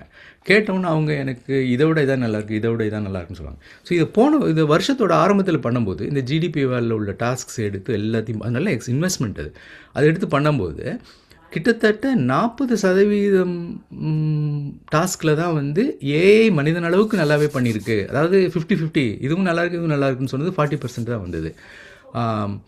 அதோட 35% தான் வந்ததுன்னு நினைக்கிறேன். எண்ட் ஆஃப் த இயர் எல்லாம் கொடுக்கும்போது இப்போ 70% ஆஃப் த டாஸ்க்ஸில் வந்து AI's work is as good as பெட்டர்னு கூட சொல்கிறாங்க. அப்போது வந்துட்டு இந்த ஏஐ வந்து அதாவது இன்னும் சுருக்கமாக சொல்ல போகணுன்னா ஜிடிபி வேலையோட டாஸ்க்லாம் என்னென்னா உங்கள் வேலை எங்கள் வேலையும் பறிக்கக்கூடிய வேலைகள். அதாவது இதை ஏஜென்ட் பண்ண முடியுமான்னு அது வந்து அந்த ஜிடிபி வேல் பெஞ்ச் மார்க் வந்து அடுத்த லெவலுக்கு கொண்டு போயிருக்கு. இந்த ஏஜென்டிக் கோடிங்கில் நீங்கள் சொல்கிற அந்த கோபைலட் அதே மாதிரி எல்லாத்தையும் என்ன பண்ணுறாங்க இப்போது என்டர்பிரைஸ்க்கு எப்படி பேக்கேஜ் பண்ண முடியும்னு எல்லாம் ட்ரை பண்ணிட்டுருக்காங்க. அருமை அருமை. அது வந்து நீங்க சொன்ன மாதிரி இந்த கோபைலட் பத்தி எல்லாம் பேசிட்டு இருக்கோம். அதே மாதிரி இன்னைக்கு வந்து இந்த கோட் ஜென்ரேஷன்ல வந்து பாத்தீங்கன்னா கிளாடோட 3 மாடலும் சரி, ஓப்பஸ், சோனட் அண்ட் ஹைக்யூ. 3மே ஹைக்யூ வந்து சின்ன லெவல், சோனட் மிட் லெவல், அப்புறம் வந்துட்டு ஓப்பஸ் தேர்ட் லெவல் அப்படின்னு சொல்லிட்டு கோடிங் ஏஜென்ட்ல வந்து பட்டை கிளப்பிட்டு இருக்காங்க. இன்னைக்கு வந்து அவங்க வந்து கோடு பைலட்ல வந்து, அதாவது கோட் ஏஜென்ட், கோடிங் ஏஜென்ட்ல வந்து மேல இருக்காங்க. ஸோ வித் தட் செட் நம்ம இதை பத்தி நிறைய பேசிட்டோம். அடுத்தது வந்து சிப் இனோவேஷன்ஸ் பத்தி நம்ம ஏற்கனவே சொல்லியிருக்கோம். என்விடியா வந்து இன்னைக்கும் after even like 1 or 2 years திருப்பி அவங்க வந்து டாப்ல தான் இருக்காங்க. முக்கியமா அவங்க பாத்தீங்கன்னா அந்த பிளாக்வெல் டெக்னாலஜி அப்படின்னு சொல்லிட்டு அவங்க Blackwell set of chips release பண்ணியிருக்காங்க. ஸோ அந்த ஹெச் சீரிஸ் ஃபுல்லாமே இந்த பிளாக்வெல் டெக்னாலஜிஸ் மூலியம் வந்திருக்கு. இந்த வருஷம் அவர் நிறைய அனௌன்ஸ் பண்ணியிருக்காரு. இப்போ இந்த வருஷத்துக்கு மட்டும் இல்ல, அடுத்த வருஷத்துக்கும் சேர்த்து ஒரு 2-3 மாடல்ஸ் அனௌன்ஸ் பண்ணியிருக்காங்க. ஸோ இன்னைக்கு நிலைமைக்கு இந்த டிபியூஸ் இருந்தாலும் சரி, இப்போ சொல்ல என்பியூஸ் எல்லாம் வச்சு மெஷர் பண்ணாலும் வந்துட்டு in terms of speed of processing அப்படின்னு பார்த்தீங்கன்னா என்விடியா வந்து ஜிபியூஸ் வந்து எத்தனையோ அட்லீஸ்ட் ஒரு 6 months அஹெடா இருக்கு அப்படின்னு சொல்றாங்க. அதான் உண்மையும் கூட. அதே மாதிரி அவங்களோட ப்ராசஸிங் பவர் மட்டும் இல்லாம the speed in which he can deliver அப்படிங்கிறது வந்து என்விடியாவில் இருக்கு. ஸோ நான் சொன்ன மாதிரி வந்துட்டு நம்ம அந்த அவரே சொல்லியிருக்காங்க, இந்த பிரமிட் ஆஃப் ஏன்னு பார்த்தீங்கன்னா பாட்டம்ல இன்ஃப்ராஸ்ட்ரக்சர் இருக்கு, அதுக்கப்புறம் பார்த்தீங்கன்னா ஆப்ஸ் எல்லாம் டாப்ல தான் இருக்கு. ஸோ அதுக்கெல்லாம் பார்த்தீங்கன்னா இந்த இன்ஃப்ராஸ்ட்ரக்சர் டேட்டா சென்டர்ஸ்க்கு அடுத்தது பார்த்தீங்கன்னா டேட்டா சென்டருக்கு தேவையானது பார்த்தீங்கன்னா சிப்ஸ் தான். ஸோ இன்னைக்கு ஏஐ வேர்ல்டு வந்து சுழன்றுட்டு இருக்குன்னா அதுக்கு முக்கியமான காரணம் என்விடியா தான் அப்படின்னு சொல்லலாம். ஸோ அது ஓரளவுக்கு யூஎஸ்ல பாத்தீங்கன்னா இந்த ஏஐ டாமினன்ஸ்க்காக என்ன பண்ணியிருக்காங்கன்னா சிப்ல இன்வெஸ்ட் பண்ணணும்னு சொல்லிட்டு நம்ம பார்த்தோம். இது வந்து கவர்மெண்ட் வந்து ஒரு ஆல்மோஸ்ட் $9 billion வந்து இன்டெல் சிப்ஸ் இன்வெஸ்ட் பண்ணியிருக்காங்க. ஏன் என்விடியா பண்ணாம இன்டெல் பண்ணாங்க அப்படின்னு கூட சில கொஸ்டின்ஸ் இருக்கு. பட் ஆனா எனக்கு அது பிடிச்சிருந்துச்சு. ஏன்னா சிப்ல இன்வெஸ்ட் பண்ணணும், பட் அதே சமயத்துல வந்து நம்ம ஒரு பெரிய கம்பெனில இன்வெஸ்ட் பண்ணி அவங்கள தடை இருக்கக்கூடாது. கவர்மெண்ட் ரெகுலேஷன்ஸ் வந்து அவங்கள வந்து நிறைய விதத்தை தடை பண்ணிடும். ஸோ அதனால என்விடியா பண்ணாம ஏஎம்டிலயோ இல்ல இன்டெல்லையோ போட்டுதான் நிறைய நல்ல விஷயம் பாக்குறேன். ஸோ அந்த இன்வெஸ்ட்மெண்ட் வந்து அகெயின் பறைசாற்றும் அப்படிவாங்க இல்லைங்களா, அந்த ஏஐக்கு வந்து எப்படி சிப்ஸ் முக்கியம் அப்படிங்கிறது. ஸோ இன்டெலும் வந்து அது வாங்கிட்டு அவங்களும் ரிசர்ச்ல கொஞ்சம் பின்தங்கி இருந்தாலும் அந்த ஜிபி அளவுக்கு இல்லைன்னாலும் கூட அவங்களும் ஏஐ சிப்ஸ் எல்லாம் உருவாக்கிட்டு தான் இருக்காங்க. ஸோ அந்த விஷயம் வந்துட்டு நல்லா தான் இருக்கு. அப்படின்னு சிப்ஸ் ஆக்டை பத்தி நம்ம பேசிட்டு இருந்தோம். பட் செமிகண்டக்டர் துறையில அது ஒரு நல்ல முன்னேற்றமா தான் நான் பாக்குறேன். ஸோ அது தவிர வந்துட்டு இப்போ சைனீஸ் மாடல்ஸ் எல்லாம் நிறைய இருக்கு. தாய்வான்ல இருந்து வந்துட்டு இருக்கு. அப்புறம் ஏஎஸ்எம்எல் ஃபேப்ரிகேஷன் அப்படின்லாம் சொல்லிட்டு சிப் இனோவேஷன்ஸ்ல வந்து நிறைய போயிட்டு இருக்கு. ஸோ என்ன பொறுத்தவரை இந்த ரெண்டும் டாப் நியூஸ்ன்னு சொல்லலாம். ஸோ நம்ம இந்த சிப்ஸ் பத்தி பேசிட்டோம். அடுத்தது வந்து ஏஐ காச்சாஸ், நம்ம ப்ரொடக்டிவிட்டி இம்ப்ரூவ்மெண்ட்ஸ் சொல்லிட்டு ஓரளவுக்கு ஏஐ மேல போயிட்டு இருக்கு. ஒரு பிரேக் மாதிரி வந்துச்சு. ரவி, நீங்க அதை பத்தி கொஞ்சம் சொல்லுங்க. பாலா, நீங்களும் சொல்லுங்க, அப்புறம் நம்ம சொல்லி முடிச்சிடலாம். இந்த இனோவேஷன்ஸ் வந்துட்டு ப்ரொடக்டிவிட்டி வந்து இந்த அளவுக்கு இல்ல, நம்ம போடுற அளவுக்கு பணம் இல்லை அப்படிங்கிற மாதிரி ஒரு ஏஐ எகெயின்ஸ்டா பேசுறாங்க. அந்த பெரோனோய் அதிகமாயிட்டு இருக்கு. அதை பத்தி நீங்க என்ன நினைக்கிறீங்க ரவி? அதாவது எம்ஐடியில் ஒரு ரிப்போர்ட் ஒன்று வந்திருந்தது. அதாவது என்டர்பிரைஸில் அட்டெம்ப்ட் பண்ணுற ஒரு 90% of projects 95% of projects fail ஆகிடுது அப்படின்னு. அதில் ஒரு பாதி உண்மை தான். அந்த என்னை பொறுத்தவரை என்ன கேட்டிங்கன்னா, ஏன்னா அதுக்கப்புறம் நிறைய பேர் ஃபாலோ பண்ணி சொன்னாங்க. அவங்க யூஸ் பண்ணதெல்லாம் வந்து அவங்க இன்டர்வியூ பண்ணாங்க. மெயினாக என்னென்னா, ஆனால் உண்மையில் அதில் உண்மை இருக்குது. என்ன அப்படின்னா, ஒரு நல்ல டூலை உருவாக்குவது என்பது வேறு, அதை பயன்படுத்துவது என்பது வேறு. அதாவது அதுவும் ஏற்கனவே ஒரு வேலையை செஞ்சுக்கிட்டு போய் புது டூலை யூஸ் பண்ணு அப்படின்னு சொன்னால் அது அந்த அளவுக்கு பயன் தராது. எப்படி என்ன எக்ஸாம்பிள் சொல்லுதுன்னா, இப்போது ஒருத்தர் மாட்டு வண்டி ஓட்டிகிட்டே இருக்கார். அப்போ நீங்கள் நினைக்கிறீங்க, இவர் ஏன் இவ்வளோ கஷ்டப்பட்டுருக்காரு, மாட்டை போய் அடித்து கஷ்டப்பட்டுருக்காருன்னு சொல்லிட்டு அவருக்கு ஒரு கார் வாங்கி தரேன்னு சொல்லி அவர்கிட்ட கொடுக்குறீங்க. அப்போ அவர் காரை வந்து அவருக்கு ஓட்ட கற்றுக் கொடுக்கலன்னு வச்சுக்கோங்க, பெட்ரோல் இல்லைன்னு வச்சுங்க ஊரில். இப்போ என்ன பண்ணுவார், மாட்டை வச்சு காரை இழுப்பார். அவர் ஏற்கனவே இருக்கிறத விட அவர் எஃபிஷியன்சி கம்மியாக போயிடும். இதுதான் நடந்துட்டுருக்கு. அப்படின்னா என்னென்னா, நீங்கள் அட்வான்ஸ் டூல் கொடுத்துட்டா கூட அதை பயனாளர் வந்து சரியாக புரிந்து கொண்டு அந்த டூல் அந்த பயனாளரையும் புரிஞ்சுக்கணும், அந்த பயனாளர் டூலை புரிஞ்சுக்கணும். இதுதான் அதிகம் கஷ்டம். பயனாளர் வந்து தன்னுடைய பழைய வழிமுறைகளில் புது விஷயத்தை எப்படி திணிக்கிறதுன்னு அவங்களுக்கு தோணவே தோணாது. ஏன்னா அவங்க பழைய வழிமுறையை வச்சு தான் வேலையை செஞ்சிட்ருக்காங்க அவங்க. அப்போ ஒரு புது அப்போ எப்படி பண்ணுறது அப்படின்னா என்ன ஆகும்னா, 2 விதம் தான் ஆக முடியும். ஏற்கனவே அதில் பழம் தின்னு கொட்டயம் போட்டவங்களை விலக்கிட்டு புது மக்களுக்கு, சின்ன யங்ஸ்டர்ஸுக்கு இந்த டூல்ஸை கொடுத்தா அவங்க அதை விட நல்லா பண்ணக்கூடும். ஆனால் அந்த லெவலுக்கு பண்ணால் லோக்கல் எக்ஸ்பீரியன்ஸ்லாம் அவங்களுக்கு இல்லை. அதனால என்ன சொல்ல வருது, இது ஏஐயோடைய குறைபாடு அல்ல, ஏஐ டிப்ளாய்மெண்ட்டில் உள்ள குறைபாடுன்னு தான் என்னுடைய கருத்து. ஆனால் இது வந்து மறுக்க முடியாத ஒரு குறைபாடு இருக்குது. அது ஒரு விதத்தில் நல்லதுன்னு வச்சுக்கோங்க. உடனடியாக ஏஐ வந்து எல்லாத்தையும் மாற்றிட்டு போனோம்னு நம்ம எதிர்பார்ப்போம். இல்ல அது நிறைய பேர் என்னன்னா இந்த இன்ஸ்டன்ட் கிராட்டிபிகேஷன் மாதிரி இமீடியட்டா ரிசல்ட் கிடைக்கணும் அப்படின்னு நினைச்சு பார்த்துட்டு இருக்காங்க. இது நான் நிறைய இந்த பேட்டிகள்லாம் பார்த்துட்டு இருக்கோம். இப்போ ஜான்சன் ஆகட்டும், இல்லை நீங்க ஓப்பன் ஏஐ சாம் ஆல்ட்மன் கூட அவங்க கிட்ட இந்த மாதிரி இந்த ப்ரொடக்டிவிட்டி கேள்வி கேட்கறப்போ வந்துட்டு, இன்னைக்கு நம்ம அந்த ப்ரொடக்டிவிட்டி அப்படிங்கிறது மெஷர் பண்ணக்கூடாது. இப்படி இன்னொரு ஃப்ரெண்டு கூட பேசிட்டு இருக்கிறோம், அவங்க கூட சொன்னார் வந்துட்டு, இன்னைக்கு இந்த இன்வெஸ்ட்மெண்ட் எல்லாம் இமீடியட் இந்த அளவுக்கு ப்ரொடக்டிவிட்டி கிடைக்காது அப்படின்னு சொன்னார். இதுக்கு ஒரு நல்ல எக்ஸாம்பிள் சொன்னார்னா, நம்ம 1990s வந்துட்டு இந்த ஏஐ இந்த .com பூம் வர்றப்போ அதனால வந்த ரெவென்யூ ஜெனரேஷன் அப்படிங்கிறது கம்மியா இருக்கும். ஏன்னா நிறைய கம்பெனிஸ் நெகட்டிவ் ரெவென்யூலாம் இருந்துச்சு. பட் அதுக்கப்புறம் தான் உங்களுக்கு டெலிகாம் ரெவல்யூஷன் வந்துச்சு. அதுக்கப்புறம் தான் இன்னைக்கு இந்த சிப் ரெனோவேஷன்ஸ் எல்லாமே வந்துட்டு அந்த .com பூம் மூலியமா உந்துதல் ஏற்பட்டு அது ஃபியூல்டு தட் எக்கானமி அப்படின்னு சொல்லலாம். ஸோ அந்த மாதிரி அதை பார்க்கலாம் அப்படின்னு நினைக்கிறேன். பட் அது தவிர நீங்க இந்த விஓ கோச்சாஸ் பத்திலாம் நமக்கு நிறைய கிளீனா கவர் பண்ணீங்க. அதாவது மக்கள் வந்து அதை எப்படி மிஸ்யூஸ் பண்றதுக்கான தேவை இருக்கு அப்படின்னு சொல்லிட்டு. அப்புறம் இந்த சைக்கோபேட்டிக் ஏஐ அப்படின்னு சொல்லிட்டு நீங்க ஒரு சொல்லிட்டு ட்ரிவியாவா சொல்லிட்டு இருந்தீங்க. அதை பத்தி கொஞ்சம் சொல்லுங்களேன். என்ன சைக்கோபேட்டிக் ஏஐ அப்படின்னா, ஏஐ நம்மளை வந்து கவர்றதுக்காக வந்துட்டு சோப்பு போடுதா? அதாவது அது ஒரு ரியல் டெக்னாலஜிக்கல் இஷ்யூ. அதாவது இப்போது ஒரு விஷயம் தெரிஞ்ச ஒரு ஆள் வரான், நம்ம ஒரு முட்டாள்னு வச்சுப்போம்.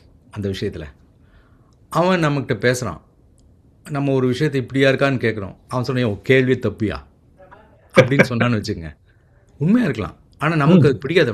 என்னையா நான் கேட்குறேன், இல்லை என்ன இப்போ சரியாக சொல்லு, உனக்கு சரி சொல்ல உனக்கு புரியுதான்னு கேட்குறான். இல்லை எனக்கு புரியல, நான் அந்த கேள்வி கேட்கல. இல்லை நீ கேட்டதோட உண்மையான கேள்வி இதுதான் அப்படின்னு ஆரம்பிச்சான்னு வச்சுங்க, உங்களுக்கு எரிச்சல் ஆகிடும். என்ன அது யூஸ்லெஸ்ஸாக இருக்க, கிறுக்கனா நீ, உன்னை தவிர நீ தான் பெரிய புத்திசாலின்னு சொல்லி திட்டிட்டு வந்துடுவோம் நம்ம. அப்போ ஒரு அட்வான்ஸ்டு ஏஐ வந்து பயனுள்ள ஏஐ மாற்றுறதுக்கு அது இறங்கி வரணும். இறங்கி வந்து அலைன்மெண்ட் உங்களோட என்ன சொல்ல வருது, இன்னும் சொல்ல போனால் இதில் சொல்கிறதுக்கு மேனிப்புலேட்டிவாக இருக்கிற மாதிரி தெரியும். ஆனால் உண்மையில் அப்படி கிடையாது. இப்போ நான் உங்கள்கிட்ட பேசுகிறேன்னு வச்சுங்களேன், உங்கள் மொழிக்கு நான் என்னை மாற்றிக்கணும். உங்களுடைய அதாவது நான் நினச்சிட்டு இருக்கேன், நீங்கள் எப்படிப்பட்ட ஆளுன்னு நான் நினச்சிட்டு இருக்கேனோ அந்த மென்டல் மாடலுக்கு என்னை நான் வேறு மாதிரி உருமாற்றிக்கணும். அப்போ மாற்றிட்டு எது சொன்னால் உங்களுக்கு முதல்ல புரியுமோ அதை முதல்ல சொல்லிவிட்டு, அதுக்கப்புறம் உங்களுக்கு அது புரிஞ்சப்புறம் அது முழு உண்மை இல்லைன்னு சொல்லிட்டு விலக்கி கொண்டு வரணும். அப்படின்னா என்ன அர்த்தம்னா, அறிவை பரிமாறுவது என்பது சும்மா சாதாரணமாக இருக்கிறத லிஸ்ட்டில் எழுதி வச்சு படிக்கிற விஷயம் கிடையாது. அதுவும் ரீசனிங்கை பரிமாறுறது, ஜட்ஜ்மெண்ட்டை பரிமாறுறது, முடிவை பரிமாறுறதெல்லாம் சாதாரண விஷயம் கிடையாது. அதனால ஏர்லி டேஸில் என்ன பண்ணாங்க அப்படின்னு சொன்னால், எது இப்போ அப்போது உண்மையை சொல்வது நலமா, அதை பிடிக்கும் விதத்தில் சொல்வது நலமா? அதாவது இப்போ இதில் ஒன்று டெஃபினிஷன் ஆஃப் வேதத்தில் டெஃபினிஷன் இருக்குது, உண்மைக்கு ஒரு டெஃபினிஷன் இருக்குது. அதாவது சத்தியம் ஹிதம் அப்படின்னு சொல்லுவாங்க. உண்மையை ஏற்றுக்கொள்ளும் விதத்தில் சொல்ல வேண்டும் அப்படிம்பாங்க. அப்படின்னா என்ன மீனிங்னா, அப்போ தான் கம்யூனிகேட் ஆகும், அது காலங்காலத்துக்கு நிற்கும்னு சொல்லுவாங்க. அதாவது உண்மையை நீங்கள் ஏற்றுக்கொள்ளும் விதத்தில் சொல்லாமல் முரட்டுத்தனமாக சொன்னீங்கன்னா அந்த ஹிதம் இல்லாததுனால பரவாது. அதே சமயத்தில் நீங்கள் பொய்யை வந்து ஹிதமாக சொல்லிட்டீங்கன்னா அதுவும் பரவாது. ஏன்னா கூடிய சீக்கிரம் கண்டுபிடிச்சிருவாங்க, அது தப்பு. அது இப்போ உண்மையும் சொல்லணும், அதை ஏற்றுக்கொள்ளும் விதத்துலையும் சொல்லணும். அதைத்தான் அவங்க என்ன பண்ணுறாங்க, ஏர்லி டேஸில் என்ன பண்ணாங்கன்னா, இதுக்கு எது ஒரு பேலன்ஸு. அதாவது என்னென்னா, நீங்கள் இப்போ ஒன்று கேட்குறீங்க, ஓ வா ஃபேண்டாஸ்டிக் ஐடியான்னு சொல்லிட்டு ஆனால் இம்ப்ரூவ் பண்ணிகிட்டு இருந்தது. அப்புறம் அந்த மக்கள் கண்டுபிடிச்சிட்டாங்க. அதை சொன்னாங்க, என்ன இப்படி ஏன் ஃபேக் பண்ணுற, நான் தப்பாக சொன்னால் தப்புன்னு சொல்லியா அப்படின்னாங்க. உடனே அவங்க என்ன பண்ணாங்க, அந்த லேயரை கழட்டிட்டு ரிலீஸ் பண்ணாங்க ஓப்பன் 4.1 ரிலீஸ் பண்ணோடனே பெரும்பாலான யூசர்ஸ் என்ன பண்ணாங்க, என்ன முரட்டுத்தனமாக பேசுது, இதுனே லூஸ் தனமாக இருக்குது, முன்னாடி இருந்தது நல்லா இருந்தது யாருன்ட்டு அதை திருப்பி கொண்டு வாயான்ட்டாங்க. அவங்க கொஞ்ச நாள் அதையும் திருப்பி கொண்டு வந்தாங்கல்ல, 2 யூஸ் பண்ணிக்கோ அப்படின்னாங்க. அதுல சைக்கோபேண்ட்ங்கிற வார்த்தைக்கு என்ன மீனிங் அப்படின்னா, உங்களை நல்ல நைச்சியமாக உங்களை சோப்பு போட்டு உங்கள்ட்ட காரியம் பண்ணிக்கிறவங்களுக்கு சைக்கோபேண்ட் அப்படின்னு சொல்லுவாங்க. அதாவது நீங்கள் எது சொன்னாலும் சூப்பர் கலக்கிட்டப்போ அப்படின்னு சொல்லி உங்களை எது சொன்னாலும் சரின்னு சொல்லிட்டு உங்கள்கிட்ட பணத்தை கறந்துட்டு போகிறவங்க சைக்கோபேண்ட்டு. ஆனால் நல்ல டீச்சர் என்ன பண்ணுவாங்க, ஊக்குவிப்பாங்க. பண்ணு கரெக்டு வந்துட்டு. அதாவது நீங்கள் எப்போ மனம் தளர்றீங்களோ அப்போ உங்களை ஊக்குவிக்கணும், எப்போ நீங்கள் திமிரா திரிகிறீங்களோ அப்போ உங்களுக்கு கொட்டு போடணும். அந்த ரெண்டையும் பண்ணுறது வந்து சாதாரண விஷயம் கிடையாது. ஏன்னா அது ஜட்ஜ் பண்ணி எந்த இடத்துலேருந்து கொண்டு போகணும், அது ஒரு பிளானிங். அதில் ஆனால் இப்போ வந்து இட் ஹஸ் பிகம் பெட்டர். ஏன்னா இதை சொன்னதுலேருந்து ஆரம்பித்து இப்போ கூகுள் ஜெமினையும் சரி சாட்ஜிபிட்டியும் சரி இந்த சைக்கோபேன்ஸ் எல்லாம் ரொம்ப குறைஞ்சிருக்க மாதிரி தான் எனக்கு தெரியுது. ஆனால் பெரும்பாலான யூசர்ஸுக்கு வந்து ஒரு ஸ்வீட்னஸோடு பேசுகிற பழைய வெர்ஷன்ஸ் தான் இன்னும் பிடிச்சிருக்கு. கண்டிப்பா. இது எனக்கு வந்து டக்குன்னு எனக்கு ஞாபகம் வந்துச்சுன்னா, இப்போ செல்ஃப் ஹெல்ப் புக்ல பாத்தீங்கன்னா டேல் கார்னியோட how to win friends and influence people அப்படின்னு ஒரு பெரிய பாப்புலரான புக் இருக்கு. அந்த புக்குக்கு இருக்கிற மேஜரான இது பாத்தீங்கன்னா, அது வந்து உங்களை சைக்கோஃபான்ட்டை எப்படி மாத்தும் அப்படிங்கிற மாதிரி இருக்கு. எல்லாத்துக்கிட்டையும் எல்லாத்தையும் ஆமாஞ்சூமி சொல்லிட்டு இருக்கிறதா, உனக்கு ஃப்ரெண்ட்ஸ் வின் பண்ணணும், பிசினஸ் வின் பண்ணணுங்கிறதுக்காக ஆமாஞ்சூமி சொல்லிட்டு இருக்கியே, இதுதான் செல்ஃப் ஹெல்ப்பா அப்படின்ற மாதிரி ஒரு பெரிய விமர்சனம். அந்த புக்கு ரிலீஸ் ஆகி 100 வருஷத்துக்கு மேல ஆச்சுன்னு நினைக்கிறேன். அப்புறம் அதுக்கு மேல அந்த விமர்சனம் வந்துட்டே இருக்கு, தொடர்ச்சியா வந்துட்டு இருக்கு. பட் ஆனா அதுல என்ன சொல்றாங்கன்னா, நீங்க சொல்ற அந்த மெத்தடாலஜி தான் ஒருத்தர் கூட அப்ரோச் பண்றப்ப வந்துட்டு ஆரம்பத்திலேயே நீங்க சொல்வது தவறு அப்படிங்கிறப்ப, நீங்க பாத்தீங்கன்னா ஆங்கிலத்துல பத்தி நீங்க ஏதாச்சும் ஒரு கேள்வி கேட்டீங்கன்னா, நான் ஆங்கிலம் அப்படின்னா யூகேல இருந்து பாத்தீங்கன்னா ஃபர்ஸ்ட் வெல்லுன்னு சொல்லிட்டு ஆரம்பிப்பாங்க. வெல் அப்படின்னு சொல்லிட்டு நீங்க சொல்றது நல்லது, அதை நான் ஒத்துக்கிறேன், ஆனா அதுல இருந்து நான் இவ்வளவு விலகி நிக்கிறேன் அப்படின்னு சொல்றது வந்து அது சைக்கோஃபான்சின்னு பார்க்கலாம். இன்னொரு இது நான் என்ன பண்றேன்னா மெச்சூரிட்டின்னு பாக்குறேன். ஸோ எல்லாம் மெச்சூர் ஆகுது அப்படின்ற மாதிரி ஒரு பாசிட்டிவா கூட நம்ம அதை எடுத்துக்கலாம்னு நினைக்கிறேன். அதுல வித்தியாசம் வந்து இதுதான். அதாவது நீங்கள் அக்ரிமெண்ட்டில் ஆரம்பித்து டிஸ்அக்ரிமெண்ட்டுக்கு போகணும். அதுதான் நல்ல டீச்சர், நல்ல கான்வர்சன், நல்ல ஃப்ரெண்டு. அக்ரிமெண்ட்டை முதல்ல ஒத்துக்கணும். அவங்கள என்ன சொல்கிறாங்களோ அதை புரிஞ்சுட்டு அதை வெளிப்படுத்தி, நீ சொல்கிறது எனக்கு புரியுது, ஆனால் நீ இதனால் எப்படி சொல்லி என்னமோ தெரியல, இதை யோசிச்சு பார்த்தியா அப்படின்னு சொல்லி கொஞ்சம் கொஞ்சமாக நகர்த்தி கொண்டு போய் உன்னுடைய கருத்து கொஞ்சம் நீ திருத்திக்க வேண்டிய நிலையில் இருக்குன்னு சொல்லி முடிக்க தெரியணும்.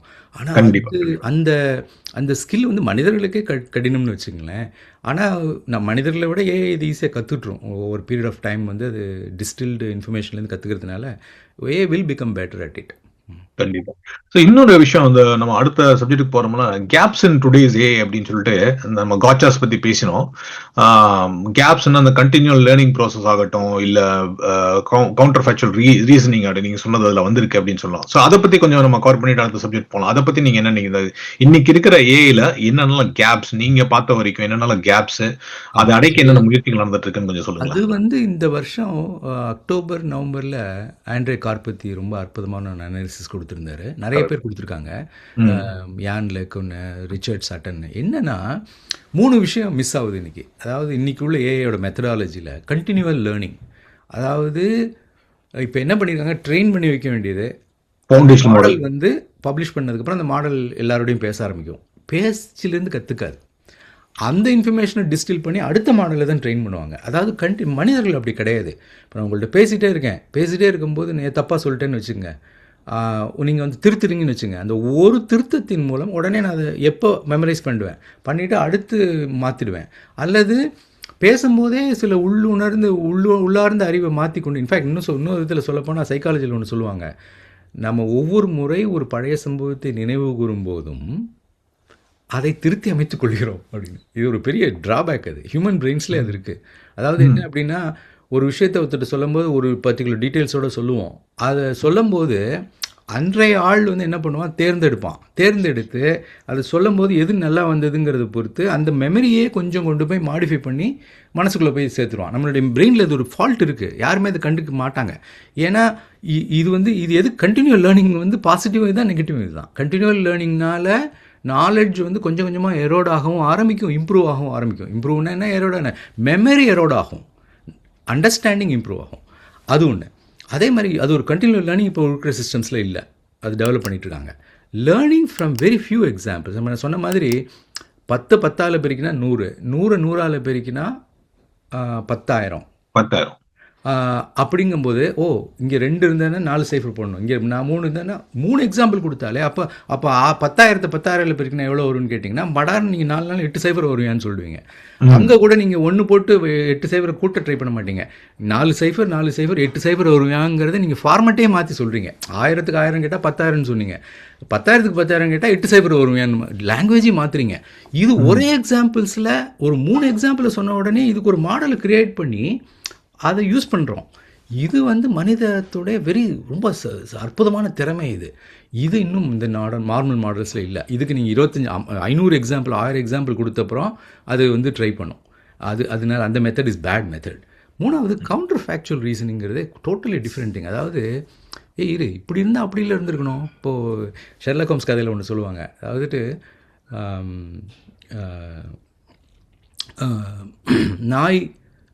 நாய் கொலைக்கலைன்னு யாரோ சொல்லுவாங்க. நாய் கொலைக்கலை. அப்போ கொலைக்கலைன்னா அந்த திருட வந்தவன் அந்த வீட்டுக்கு ரொம்ப நாய்க்கு பழக்கமான ஆளுன்னு பழக்கமானவன். அப்படின்னு என்னென்னா நாய் குலைத்தது அப்படிங்கிறதுலேருந்து இன்ஃபர்மேஷன் எடுக்கிறது வேற. நாய் குலைக்கவில்லையே அப்படி என்றால் இப்படின்னு பண்ணுறது கவுண்டர் ஃபேக்சுவல். எந்த ஃபேக்ட்ஸு இல்லையோ அல்லது இப்படி இருந்தால் அப்படி இருந்திருக்கும், இப்படி இல்லாதனால அப்படி இல்லை இருக்கணுன்ற மாதிரி மென்டல் மாடலில் வச்சு நம்ம என்ன பண்ணுறோம், சுருக்கமாக கற்றுக்குறோம் எல்லாத்தையும்.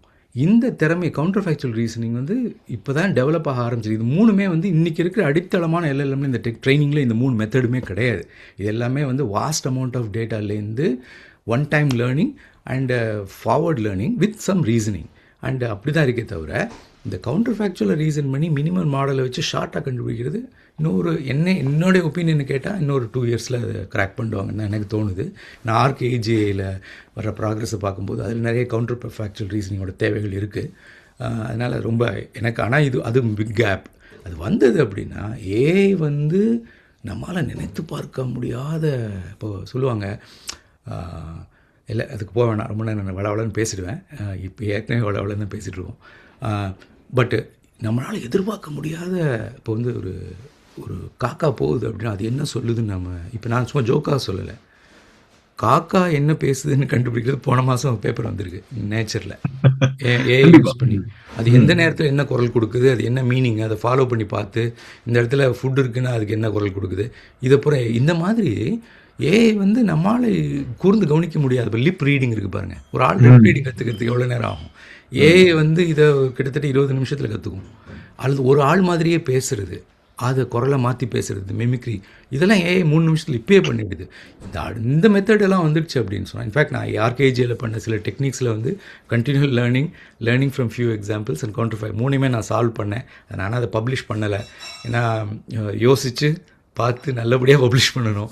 அப்யூஸ் பண்ணுறதுக்கான வழிகளும் நிறைய இருக்குது, அதனால் யோசிக்க வேண்டி இருக்குதுலாம். ஆனால் அது நாம் பப்ளிஷ் பண்ணாதனால வெளியில் வராமல் இருக்க போகிறதில்ல. இன்னொரு 1 வருஷத்தில் 2 வருஷத்தில் LLM will go to the next level. எப்படி ரீசனிங்கை கொண்டு வந்துட்டாங்களோ கவுண்டர் ஃபேக்சுவல் ரீசனிங் கண்டினியூ லேர்னிங்கை அடுத்து ஒரு 2-3 வருஷத்தில் it will B a big breakthrough. அது AI கண்டுபிடிக்கும். சூப்பர் அருமையா, ரொம்ப அருமையா தெளிவாக விளக்குனீங்க, ரொம்ப டீட்டெயில்டாக போனீங்க. நான் இந்த AI ரெகுலேஷன்ஸ் பற்றி ஒரு சின்ன இது மாத்திரம் கொடுத்துட்டு will go to the future ஸ்டேட்டுக்கு போயிடலாம். ஸோ ரெகுலேஷன்ஸ் பொறுத்தளவு பார்த்தீங்கன்னா யூரோப்பியன் யூனியன் முதலே சொன்ன மாதிரி நிறைய AI ரிலேட்டட் ரெகுலேஷன்ஸ் கொண்டு வந்துட்டு இருக்காங்க. ஸோ அவங்க எப்படி பண்றாங்கன்னா அந்த டேட்டா யூசேஜ் பற்றி தான். ஏன்னா நீங்க EU பார்த்தீங்கன்னா மோஸ்ட்லி பிரைவசி அண்ட் செக்யூரிட்டில நம்ம இதை பத்தி நம்ம இன்னொரு ரவி இவங்ககிட்ட கேட்டே இருக்கேன். நம்ம இந்த ரெஸ்பான்சிபிள் AI அப்படிங்கறத பத்தி பேசணும், அப்புறம் எத்திக்ஸ் அரௌண்ட் AI பத்திலாம் பேசணும். பட் இன்னொரு விஷயம் இதுல யூஎஸ்ல இதே மாதிரி AI டாஸ்க் ஃபோர்ஸ் ஒன்று கிரியேட் பண்ணாங்க. ட்ரம்ப் பண்ண சில நல்ல விஷயங்கள்ல இதுவும் நல்லது அப்படின்னு நினைக்கிறேன். ஸோ அதோட executive order, first executive order ஜனவரியோ பிப்ரவரியில இந்த வருஷம் போட்டாங்க. அதுல ஒரு டாஸ்க் ஃபோர்ஸ் கிரியேட் பண்றோம்னு சொல்லிட்டு அதுல இந்த வருஷம் என்ன பண்ணிருக்காங்கன்னா, இங்கே யூஎஸ்ல என்ன பிரச்சனை, because of the federated government என்ன ஆகும்னா ஒவ்வொரு ஸ்டேட்டும் ஒவ்வொரு ரூல்ஸ் அண்ட் ரெகுலேஷன்ஸ் போடுவாங்க. ஃபார் எக்ஸாம்பிள் நீங்க பாத்தீங்கன்னா கலிபோர்னியா லா அப்படின்னு ஒன்று இருக்கு, அது ஹிப்பா ரிலேட்டட் லாஸ் இருக்கு. அதாவது மக்களோட பிரைவேட் டேட்டா, பர்சனல் டேட்டா எந்த அளவுக்கு ஷேர் பண்ணணும் அப்படிங்கிறது. ஸோ அது நல்லதுதான். ஆனா என்ன ஆகும்னா ஒவ்வொரு ஸ்டேட் அவங்களோட தனித்தனியா லாஸ் போட்டாங்கன்னா அது இம்ப்ளிமெண்டேஷன் பண்றது என்ன ஆகும்னா அதை சரி பண்றதுக்கே இந்த டெக்னாலஜிஸ்டுக்கான டைம் சரியா போயிடும். ஸோ இன்னோவேஷன் ஓரளவுக்கு தடைப்படும் அப்படிங்கிறதுக்காக என்ன பண்ணாங்கன்னா அந்த மாதிரி ஸ்டேட் லாஸ்லாம் கொண்டு வராதீங்க, நேஷனல் லெவல்ல என்னென்ன லா இருக்கோ நம்ம நேஷனல் லெவல்ல டிஸ்கஸ் பண்ணிட்டு அந்த டாஸ்க் ஃபோர்ஸ் மூலியமா கொண்டு வரலாம் அப்படிங்கிற மாதிரி போட்டிருக்காங்க. ஒரு குளோபல் ஸ்டாண்டர்ட் கொண்டு வரணும்னு சொல்லியிருக்காங்க. ஸோ அஃப்கோர்ஸ் குளோபல் ஸ்டாண்டர்ட்னா யூரோப்ல இருக்கிறவங்களாம் அவங்க புருவத்தை உயர்த்துவாங்க, நீங்க அமெரிக்கா ஸ்டாண்டர்ட் தான் குளோபல் ஸ்டாண்டர்ட் அப்படின்னு சொல்லுவீங்கன்னு சொல்லிட்டு. பட் இது ஒரு நல்ல முன்னெடுப்பாக நான் பார்க்குறேன். அதாவது அட்லீஸ்ட் விதின் யூஎஸ்குள்ள வந்துட்டு அந்த ரெகுலேஷன்ஸ் அண்ட் எத்திக்ஸை வந்துட்டு ஒரு சிங்கிள் அம்பர்லாக்குள்ள கொண்டு வரது நல்லது அப்படின்னு நினைக்கிறேன். At least when technology is developing அப்படின்னு.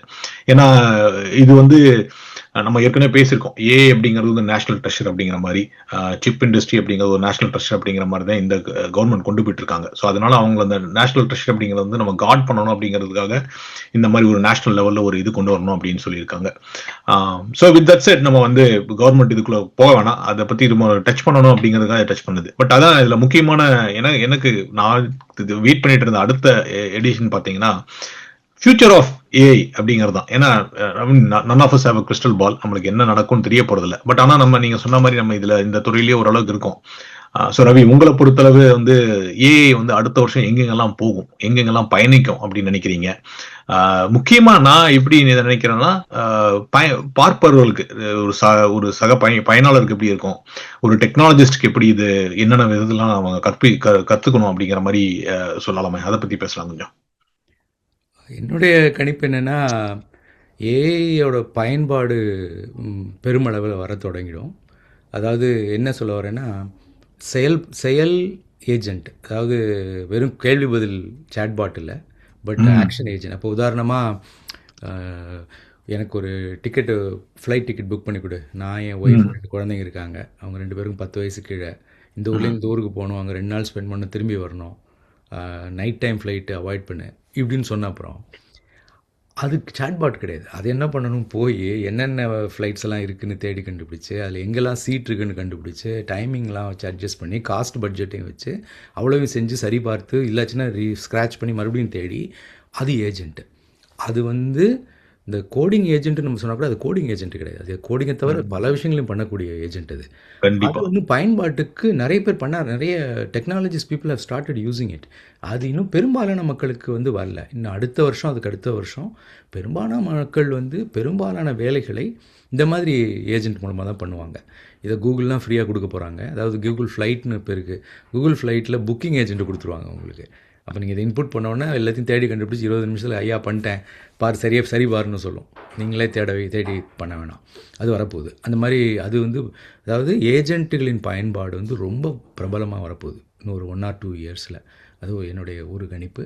அடுத்ததுக்கு வருவோம், நீங்கள் சொல்லுங்கள் அடுத்தது, அப்புறம் நான் வரேன். இன்னும் ஒரு விஷயம் இருக்குது. இல்லை, நீங்கள் ஏஜென்ட் பயன்பாடு நான் வந்து என்டர்பிரைஸ் அடாப்ஷன் அப்படிங்கிறது வந்து முக்கியமாக பார்க்குறேன். ஏன்னா நான் அந்த விஷயத்தில் பண்ணிட்டு இருக்கிறதுனால இப்போ வந்து அது வந்து ஒன் ஆஃப் த பெரோனையா அப்படின்னு சொல்லிட்டு, இல்லை ப்ரொடக்டிவிட்டி இம்ப்ரூவ் ஆகலை அப்படின்னு சொல்கிறது வந்துட்டு, ஏன்னா கம்பெனிஸ் வந்து இந்த வருஷம் வந்து பட்ஜெட் இருந்துச்சு, அவங்க இன்வெஸ்ட் பண்ணிட்டாங்க, நிறைய எல்எல்எம் மாடல்ஸ் வந்து கம்பெனி வாங்கி கொடுத்துருக்காங்க. பட் என்னன்னா அந்த படத்துக்கான ரிட்டர்ன் ஆன் இன்வெஸ்ட்மெண்ட் வருதா அப்படின்னு பார்க்க ஆரம்பிப்பாங்க. ஸோ அது நிறைய கம்பெனிஸும் பார்க்க ஆரம்பிச்சிட்டாங்க அப்படின்னு நினைக்கிறேன். அதே மாதிரி டேட்டா சென்டருக்கு நீங்கள் கட்டின எவ்வளோதான் அந்த குறைஞ்சிருக்குன்னு சொன்னா கூட, மற்ற சாதாரண ப்ராசஸிங் யூனிட்டுக்கு நீங்க செலவு பண்ற சில பணத்தை விட ஒரு டேட்டா சென்டர், கிளவுட் டேட்டா சென்டருக்கு நீங்க அதிகமான பணத்தை வந்து ஏஐக்கு கொடுக்க வேண்டியிருக்கு. ஸோ நம்பர் ஆஃப் டோக்கன்ஸ் நீங்க எவ்வளவு யூஸ் பண்றீங்க அப்படிங்கிற வச்சு தான் நிறைய பேர் பில் பண்ணிட்டு இருக்காங்க இந்த மாடல்ஸ் எல்லாமே. அது தவிர அது ரன் பண்றதுக்கு தேவையான டேட்டா சென்டர் காஸ்ட் அப்படிங்கிறதாகட்டும், ஜிபியூ காஸ்ட் ஆகட்டும், லேட்டஸ்ட் பவர் சென்டர், அது தவிர டேட்டா சென்டருக்கு பார்த்தீங்கன்னா அவங்களோட பவர் யூட்டிலைசேஷன். இன்னைக்கு வந்து ஒரு ஜிபியூ எல்எல்எம் வந்து நீங்க ஒரு சாதாரண கேள்வி கேட்டீங்கன்னா அது போய் ஒரு ரவுண்டர் படிச்சுட்டு வர்றதுக்கு நெட்வொர்க்கிங் காஸ்ட் அப்படிங்கிறதுலாம் வந்து அதே தான். பட் ஆனால் அதுக்கு எலக்ட்ரிசிட்டி செலவு, பின்னால இந்த ஜென்ரேஷன் ப்ராசஸ், அதுக்கான பவர் யூட்டிலிட்டேஷன் அப்படின்லாம் ரொம்ப அதிகமா இருக்கு. ஸோ அடுத்த வருஷம் நான் அந்த 2 ஏரியாவில் தான் பார்க்குறேன். ஒன்று வந்து ரிட்டர்ன் ஆஃப் இன்வெஸ்ட்மெண்ட்டை பற்றி நிறைய பார்க்க ஆரம்பிப்பாங்க. அதனால அந்த ரிட்டர்ன் ஆஃப் இன்வெஸ்ட்மெண்ட் வரணும் அப்படிங்கிறனால அடாப்ஷனை வந்து இன்னும் அதிகமாக புஷ் பண்ண பார்ப்பாங்க. நம்ம வாங்கியிருக்கோம், இதை வந்து நம்ம எப்படி யூஸ்ஃபுல்லாக பண்ணணும் அப்படிங்கிறது வந்து. ரெண்டாவது இன்னொரு விஷயம் என்ன பார்க்குறேன்னா, இப்போ ஏற்கனவே வந்து நீங்கள் பார்த்தீங்கன்னா சுந்தர் பிச்சை ஆகட்டும், எலான் மஸ்க் ஆகட்டும் வந்துட்டு இந்த டேட்டா சென்டர்ஸ் வந்து ஸ்பேஸில் ஆரம்பிக்கணும் அப்படின்னு சொல்லிட்டு இருக்காங்க. அது வந்து ஒரு பயங்கரமான ஒரு அருமையான ஐடியாவை எனக்கு தோணுது. ஏன்னா உங்களுக்கு அன்லிமிட்டட் சோலார் பவர் கிடைக்க போகுது. ஏன்னா இங்க இருக்கிறது பாத்தீங்கன்னா இப்போ யூஎஸ்ல சில ஸ்டேட்ஸ் எல்லாம் பாத்தீங்கன்னா அவங்க எல்லாம் பயந்துக்கிறாங்க. நாங்க ஏற்கனவே சின்ன ஸ்டேட்டா இருக்கோம், எங்களுக்கு பவர் ஜெனரேஷனுக்கு வந்து குறைச்சல் தான் வச்சிருக்கோம். ஆனா இந்த மாதிரி இடத்துல வந்து இந்த டேட்டா சென்டர் கட்டறதுனால 1/3 to half of the power supply வந்து அவங்க உறிஞ்சிக்கிறாங்க அப்படின்னு. ஏன்னா அந்த டேட்டா சென்டர் ரன் பண்றதுக்கு அவங்களுக்கு பவர் தேவையாகணும். ஸோ அதனால அடுத்த வருஷம் என்ன பார்க்குறேன்னா மோர் இந்த ரினியூபிள் எனர்ஜி அப்படின்னு சொல்ற மாதிரி இந்த நியூக்ளியர் ரினியூபிள் எனர்ஜி ஒன்று, ரெண்டாவது வந்து நியூக்ளியர் எனர்ஜி பிளான்ஸ். இப்போ வந்து சில கம்பெனிஸ் வந்து பேசியிருக்காங்கன்னா இந்த ஸ்மாலர் நியூக்ளியர் ரியாக்டர் யூனிட்ஸ், அதாவது ஒரு டேட்டா சென்டருக்கு பக்கத்திலேயே நியூக்ளியர் யூனிட் பக்கத்திலேயே வச்சு அங்கே ஜென்ரேட் பண்ணி அந்த டேட்டா சென்டருக்கு யூஸ் பண்ற மாதிரி எல்லாம் வரப்போகுது. ஸோ அந்த டெக்னாலஜிஸ்ல வந்துட்டு 2 விதமா அது பார்க்கலாம். ஒன்று வந்து எலக்ட்ரிசிட்டி உற்பத்தியும் அதிகமாகும், அங்க இருக்கிற வேலை வாய்ப்புகளும் உற்பத்தி ஆகும். ஏன்னா ஒரு நியூக்ளியர் ரியாக்டர் நீங்க எவ்வளவுதான் சின்னதா இருந்தாலும் ரன் பண்ற சேஃப்டி ப்ரிகாஷன்ஸ், அந்த ரியாக்டர் ரன் பண்ண மூலப்பொருள் கொண்டு வர்றது அப்படிங்கறதெல்லாம் பாக்குறப்போ அது ரொம்ப செலவு. ஸோ அந்த 2 ஏரியால வந்து நான் கண்டிப்பா ஒரு இம்ப்ரூவ்மெண்ட் இருக்கும்னு நினைச்சு பாக்குறேன். ஸோ வேலை வாய்ப்புகள் அப்படின்னு பார்க்கலாம். பட் ஆனா ஓவரால் கோல் நீங்க லாங் டர்மா பாத்தீங்கன்னா இந்த ஸ்பேஸ்ல போய் டேட்டா சென்டர் வைக்கிறது ஒரு பெரிய விஷயம். ஸோ அதனால வந்து இந்த ஸ்பேஸ் எக்ஸ் மாதிரி கம்பெனிஸ் வந்து எப்படி நம்ம வந்து விண்வெளியில வந்து இன்டர்நேஷனல் ஸ்பேஸ் ஸ்டேஷன் கட்டியிருக்கோமோ அது மாதிரி வந்து இன்டர்நேஷனல் டேட்டா சென்டர்ஸ் கட்டக்கூடிய சாத்தியக்கூறுகள் வரும். ஏன்னா டேட்டாவை நிஜமாவே நம்ம கிளவுடு தாண்டி கொண்டு போய் வைக்க போறோம் அப்படிங்கிறது வந்து எனக்கு அதுவே ஒரு உத்வேகம் இருக்கு. நீங்க பாஸ்டன், நீங்களே பாலாஜி நீங்க சொல்லுங்க, இல்ல ரவி நீங்க என்ன அடுத்தது நினைக்கிறீங்க? சொல்லி முடிச்சிடுறேன், 1 மணி நேரம் ஆயிடுச்சு. பட் முக்கியமா நான் பாக்குறது, நீங்க எல்லாம் ரொம்ப பாசிட்டிவா நிறைய பேசிருக்கீங்க. ஒருத்தராது இது பாடணும் இல்லையா, நிந்தா ஸ்துதி. ஸோ நம்ம சோசியல் மீடியா வந்த உடனே எல்லாரும் அப்பா எல்லாரையும் இணைக்குதுன்னு சந்தோஷமா இருந்தோம். ஆனா அதுவே மக்களை தனிமைப்படுத்திச்சு, அதுவே மக்களை பல்வேறு துன்பங்களுக்குள்ள கொண்டு போச்சு. அதுக்கப்புறமா அத ஒபாமா ஒரு மாதிரி பயன்படுத்தி வென்றாருனாலும், இன்னொரு பக்கம் அமெரிக்காவை 2ஆ பிரிச்சதுல சமூக ஊடகங்கள் இந்தியாவை அதே மாதிரி தூண்டி விடுறதுலயும் பல்வேறு சிக்கல்கள் இந்த மாதிரி பண்ணுச்சு. அதே மாதிரி ஏஐ வந்துட்டு இந்த வருஷம் சில பல சிக்கல்களுக்குள்ள நம்மளை கொண்டு போகும். செர்னோபில் மாதிரி ஒரு எந்த விதமான அசம்பாவிதமும் நடக்காம நம்ம தொடர்ந்து இந்த மாதிரி சந்திக்கணுங்கிறதா இப்போதைக்கு என்னோட கவலை மற்றும் ஆவல். நீங்க போங்க ரவி. அதாவது அடுத்த வருஷம் நான் சொன்னேன் தொழில்நுட்பத்தை வச்ச வளர்ச்சி அதிசயங்களின் வருஷம்னு சொன்னேன். அடாப்ஷனை பொறுத்தவரை ஏமாற்றத்தின் வருஷம்னு சொல்லுவேன். அதாவது என்ன சொல்கிறேன்னா, என்டர்பிரைஸாக இருக்கட்டும், அது நீங்கள் சொல்கிற மாதிரி அடாப்ஷனுக்கு முயல்வாங்க. இவ்வளோ பணம் போட்டிருக்கோம்ல, குடியா பதில் அப்படின்னு. ஆனால் ஒர்க் ஆகாது. ஏன்னா வந்து ஏஜென்ட்டுக்கு ஒழுந்து சரியாக டிப்ளாய் பண்ணுறது ரொம்ப நுணுக்கம் வேணும், நம்பர் 1. 2வது, நம்ம செய்யும் வேலைகள் வந்து நிறைய நுணுக்கம், விதிவிலக்கு, அதை தெரிஞ்சு வச்சுக்கிறது தான் எக்ஸ்பர்டைஸ். விஷயங்களை தெரிஞ்சு வைப்பது எக்ஸ்பர்ட் கிடையாது, விதிவிலக்குகளை தெரிஞ்சு வைக்கிறது தான் எக்ஸ்பர்ட்டு. விதிவிலக்கு வரும்போது எங்கேயோ எப்பயோ கேட்ட ஒரு விஷயத்தை நம்ம பயன்படுத்தி ஒரு நுண்ணிய இதில் செய்வோம். அப்போ ரா எக்ஸ்பீரியன்ஸ் ஆஃப் டூயிங் இருக்கு இல்லையா. இப்போ ஒரு ஏஜென்ட் நீ டிப்ளாய் பண்ணிடலாம், அது வந்து பேரலாக ஒரு ஆலயம் பக்கத்தில் உட்காந்துட்டு 2 வருஷம் இதுவும் பண்ணிகிட்டே இருக்கணும். இல்லை ஒரு 2 மாதமாவது 3 மாதமாவது பண்ணணும். பண்ணதுக்கப்புறம் தான் அது அந்த ஆளுக்கு ஈக்குவலண்ட்டாக வர முடியும். ஆனால் அந்த கேப் கிடைக்காது. அதாவது இந்த அடுத்த வருஷம் எந்த என்டர்பிரைஸ்லாம் வந்து ஏஐ வச்சு பெருசாக பண்ணுவோன்னு இறங்கி வராங்களோ அவங்கெல்லாம் லூஸ் பண்ண போகிறாங்க. ஏன்னா முடியாது. இந்த 2வது, பெரிய கம்பெனிகள் எல்லாம் நஷ்டத்தில் ஓடிட்டுருக்கு. ஏஐ கம்பெனி, கிளாட் ஆகட்டும், ஓப்பன் ஏஐ ஆகட்டும், இன்வெஸ்ட்மெண்ட் மணியை வச்சுட்டு அவங்க ஒன்று உருவாக்கி பயனாளர்களை உருவாக்கி ஃப்ரீயாக ப்ராடக்டை கொடுத்துட்ருக்காங்க. ஈவன் தோ எல்லாம் பெய்டு ப்ராடக்ட்னா கூட it doesn't cover their costs. Google வந்து அவனும் வந்து வேற எங்கேயோ பண்ணுற பணத்தை இதில் தள்ளி போட்டுட்ருக்கானே தவிர அவன் காஸ்ட்டை கட் பண்ணிட்டுருக்கான். He is more sustainable. அவனால் கூகுளால் இன்னொரு பண்ண முடியும். 50 வருஷத்துக்கு கூட போக முடியும். 5 வருஷத்துக்கு அவங்களால இதை பண்ண முடியும், இவங்களால முடியாது. இவங்க என்ன பண்ணுவாங்கன்னு எனக்கு தோணுது அப்படின்னா, என்னுடைய ரஃப் ஐடியா வந்து 2ஆக பிரிய போகுது. ஒன்று வந்து என்டர்பிரைஸ் ஸ்பெஷலைசேஷன். கிளாட் வந்து என்ன பண்ணுவாங்க, கொஞ்சம் கொஞ்சமாக வந்து பொது பயனாளர்கிட்டேருந்து என்டர்பிரைஸ் அடாப்ஷனுக்கு வந்து என்டர்பிரைஸுக்கு அவங்களுடைய கோடிங்கை அதுக்கு ஸ்பெஷலைஸ் பண்ணி அதுக்கு கொடுத்துருவாங்க. அந்த மாதிரி கொடுப்பாங்க. கோடிங்கு, கஸ்டமர் அசிஸ்டன்ஸு, இந்த மாதிரி கொடுப்பாங்க. கூகுளில் என்ன பண்ணுவாங்க, research assistance, teaching assistance, lesson planning plus பண்ணுவாங்க. ஆனால் ஓப்பனே அதே மாதிரி அவங்களோட வேலையை கண்டுபிடிச்சவங்க. இப்போ அவங்க பெரிய ட்ரபிளில் இருக்காங்க ஆக்சுவலாக, ஏன்னா அதர்ஸ் ஹவ் காட் அப். ஆனால் கூகுள் என்ன பண்ணேன்னா, கன்சியூமர் ஏஐயில் Google will lead and enterprise ஏஐயில் கிளாடு, ஓப்பன் ஏஐ, கூகுள்லாம் வந்து ஸ்லைசஸ்க்கு யூஸ் பண்ணுவாங்கன்னு எனக்கு தோணுது. அதனால் அடுத்த வருஷம் ஆனால் இன்வெஸ்ட்மெண்ட்டை பொறுத்தவரையில் there will be a huge disappointment. And not having returns and ஒரு பீக் ஒரு லல் வரும்னு நினைக்கிறேன். அது புது பயனாளர்கள்ட்ட கூட டயர்ட்னஸ்ன்னு சொல்லுவாங்க. பண்ணியோ எத்தனை தடவை வீடியோ இதே மாதிரி பண்ணுறது, இதே போர் அடிச்சு போகுது அப்படின்னு. அது புது இன்ட்ரெஸ்ட் வரும், அப்புறம் திடீர்னு தூக்கி எறிஞ்சிட்டு போகிற மாதிரி. அடுத்த வருஷம் வந்து ஏஐக்கு ஒரு நான் அஸ்ட்ராலஜி மாதிரி ப்ரெடிக்ட் பண்ண விரும்பலை, பட் ஆனால் அந்த ட்ரெண்ட் இப்போயே தெரியுது. அந்த டயர்ட்னஸ்ஸு, அந்த ஒரு ஏமாற்ற அதிக எக்ஸ்பெக்டேஷன் ஜாஸ்தி பண்ணிட்டீங்கன்னா எல்லாமே ஏமாற்றமாக தானே இருக்கும். அந்த லெவலில் இப்போ இருக்கும்னு தோணுது. டெக்னாலஜி பொறுத்தவரையில் it will be a beautiful year next year. Lot of caps. Fatigue user fatigue வந்துடும். பட் நீங்கள் சொன்ன டெக்னாலஜி பொறுத்தளவு இன்னும் சில விஷயங்கள்லாம் பார்த்தீங்கன்னா நம்ம கவர் பண்ண விஷயங்கள்லாம் பார்த்தீங்கன்னா குவாண்டம் சிப்ஸ் கண்டிப்பாக அடுத்த ஜென்ரேஷன்ஸ்க்கெல்லாம் போக போகுது அப்படின்னு நினைக்கிறேன். ரெண்டாவது வந்து நீங்கள் பார்த்தீங்கன்னா ஐஓடி டிவைசஸ் பற்றி ஒரு வீடியோ கூடிய சீக்கிரம் சொல்வனத்தில் வரப்போகுது. ஸோ அதில் என்னென்ன எட்ஜ் டிவைசஸில் வந்துட்டு எப்படி ரீசனிங் வரப்போகுது அப்படின்னு சொல்லிட்டு. எட்ஜ் டிவைசஸ்னால் நம்ம சின்ன கேமராஸ் ஆகட்டும், இல்லை நம்ம வீட்டு செக்யூரிட்டி டிவைசஸ் ஆகட்டும், இல்லை நம்ம வேரபிள்ஸ், நம்ம வாட்ச் கட்டிட்டு இருக்கோம், இந்த கிளாஸஸ் மெட்டா கிளாஸஸ்லாம் வந்திருக்கு. அதுலேயே வந்து உங்களுக்கு எல்லாம் மாடல்ஸ், ரீசனிங் மாடல்ஸ், அந்த சிப்ஸ் எல்லாம் டெக்னாலஜி எல்லாம் இம்ப்ரூவ் ஆகும் அப்படின்னு சொல்லிட்டு இருக்காங்க. ஸோ அது ரெண்டு. அப்புறம் ஹைபிரிட் கம்ப்யூட்டிங்லாம் சொல்லிட்டு இருக்காங்க. நம்ம க்ளவுட் கம்ப்யூட்டிங் மாதிரி ஹைபிரிட் கம்ப்யூட்டிங் எல்லாம் and traditional machine learning models அதெல்லாம் வந்து ஹைபிரிட் வந்து இருக்கும்னு. ஸோ இதை பற்றியெல்லாம் நம்ம கண்டிப்பாக பேசுவோம். பட் இன்னைக்கு வந்து நிறையவா இருந்துச்சு. நம்ம வந்து நிறைய சப்ஜெக்ட் கவர் பண்ணியிருக்கோம். நீங்க சொன்ன மாதிரி வந்து எல்எல்எம் மாடல்ஸ்ல ஆரம்பிச்சு அந்த காச்சாஸ்ல பிடிச்சி அதுக்கப்புறம் என்னென்ன டெக்னாலஜி இன்னோவேஷன் சொல்லிட்டு எல்லா ஏரியா கவர் பண்ணியிருக்கோம். பட் ரவி, நான் சொன்ன மாதிரி வந்து நம்ம வந்து வாசல் திருப்பி சொல்லிட்டு இருக்கோம். இன்னைக்கு வந்து நீங்க ஆல்ஃபா ஃபோல்ட் பத்தி சொல்லியிருக்கீங்க. அதை பத்தி கண்டிப்பா கவர் பண்ணணும். இந்த ரெஸ்பான்சிபிள் ஏஐ, எத்திக்கல் ஏஐ பத்தி எல்லாம் கண்டிப்பா கவர் பண்ணணும். நம்ம எவ்வளவுதான் நம்ம சில விஷயங்களை நெகட்டிவா பேசினா வந்துட்டு நீங்க பாத்தீங்கன்னா நம்ம டீமை பொறுத்தவரை எனக்கு ரொம்ப பிடிச்சது என்னன்னா we all have positive attitude. AI அப்படின்னு வந்து பத்தி மிரடாம நம்ம இன்னைக்கு வந்து நீங்க வந்திருக்கீங்க, விவேக் ஆகட்டும், ஆண்டி ஆகட்டும், லக்ஷ்மண் வந்திருக்கிற அவரு, பாஸ்டன் பாலா, நம்ம எல்லாமே வந்து எவ்வளவுதான் நம்ம இந்த சின்ன நெகட்டிவ் பேரனோயாஸ் எல்லாம் வந்தாலும் கூட அடுத்த வருஷத்துல அடுத்த இதுல இன்னும் புதுசா வரும். அதை கத்துக்கணும் ஒரு ஆர்வத்தோட இருக்கும். அந்த பேஷனை வந்து நம்ம வாசகர்களும் நம்ம பார்வையாளர்களும் பெறணும் அப்படிங்கிறது நம்மளோட ஆசை. ஸோ அதை வந்து எவ்வளவுதான் நெகட்டிவிட்டி வந்தாலும் அதை கத்துக்கோங்க. புதுசா என்ன வந்தாலும் பாருங்க, எங்க வீடியோவும் பாருங்க, நாங்க தவற விட்டதை சுட்டி காட்டுங்க, கமெண்ட்ஸ் பண்ணுங்க. இன்னொரு வழக்கமாக ஒரு தடவை இன்னொன்னு கேட்டுருவோம்.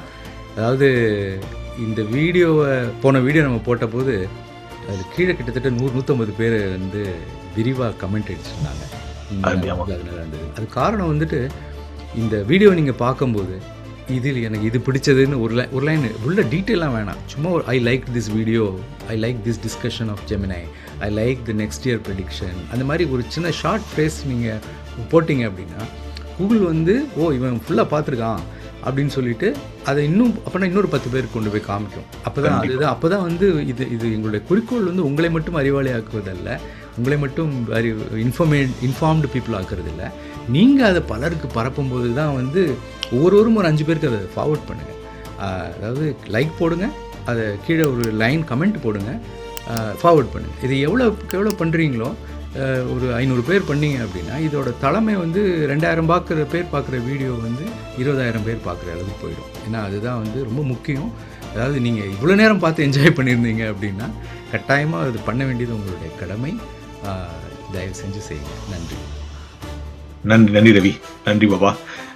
அனைவருக்கும் இனிய புதிய நியூ இயர் நல்வாழ்த்துக்களை சொல்லிட்டு நன்றி சொல்லிடுறோம். நன்றி.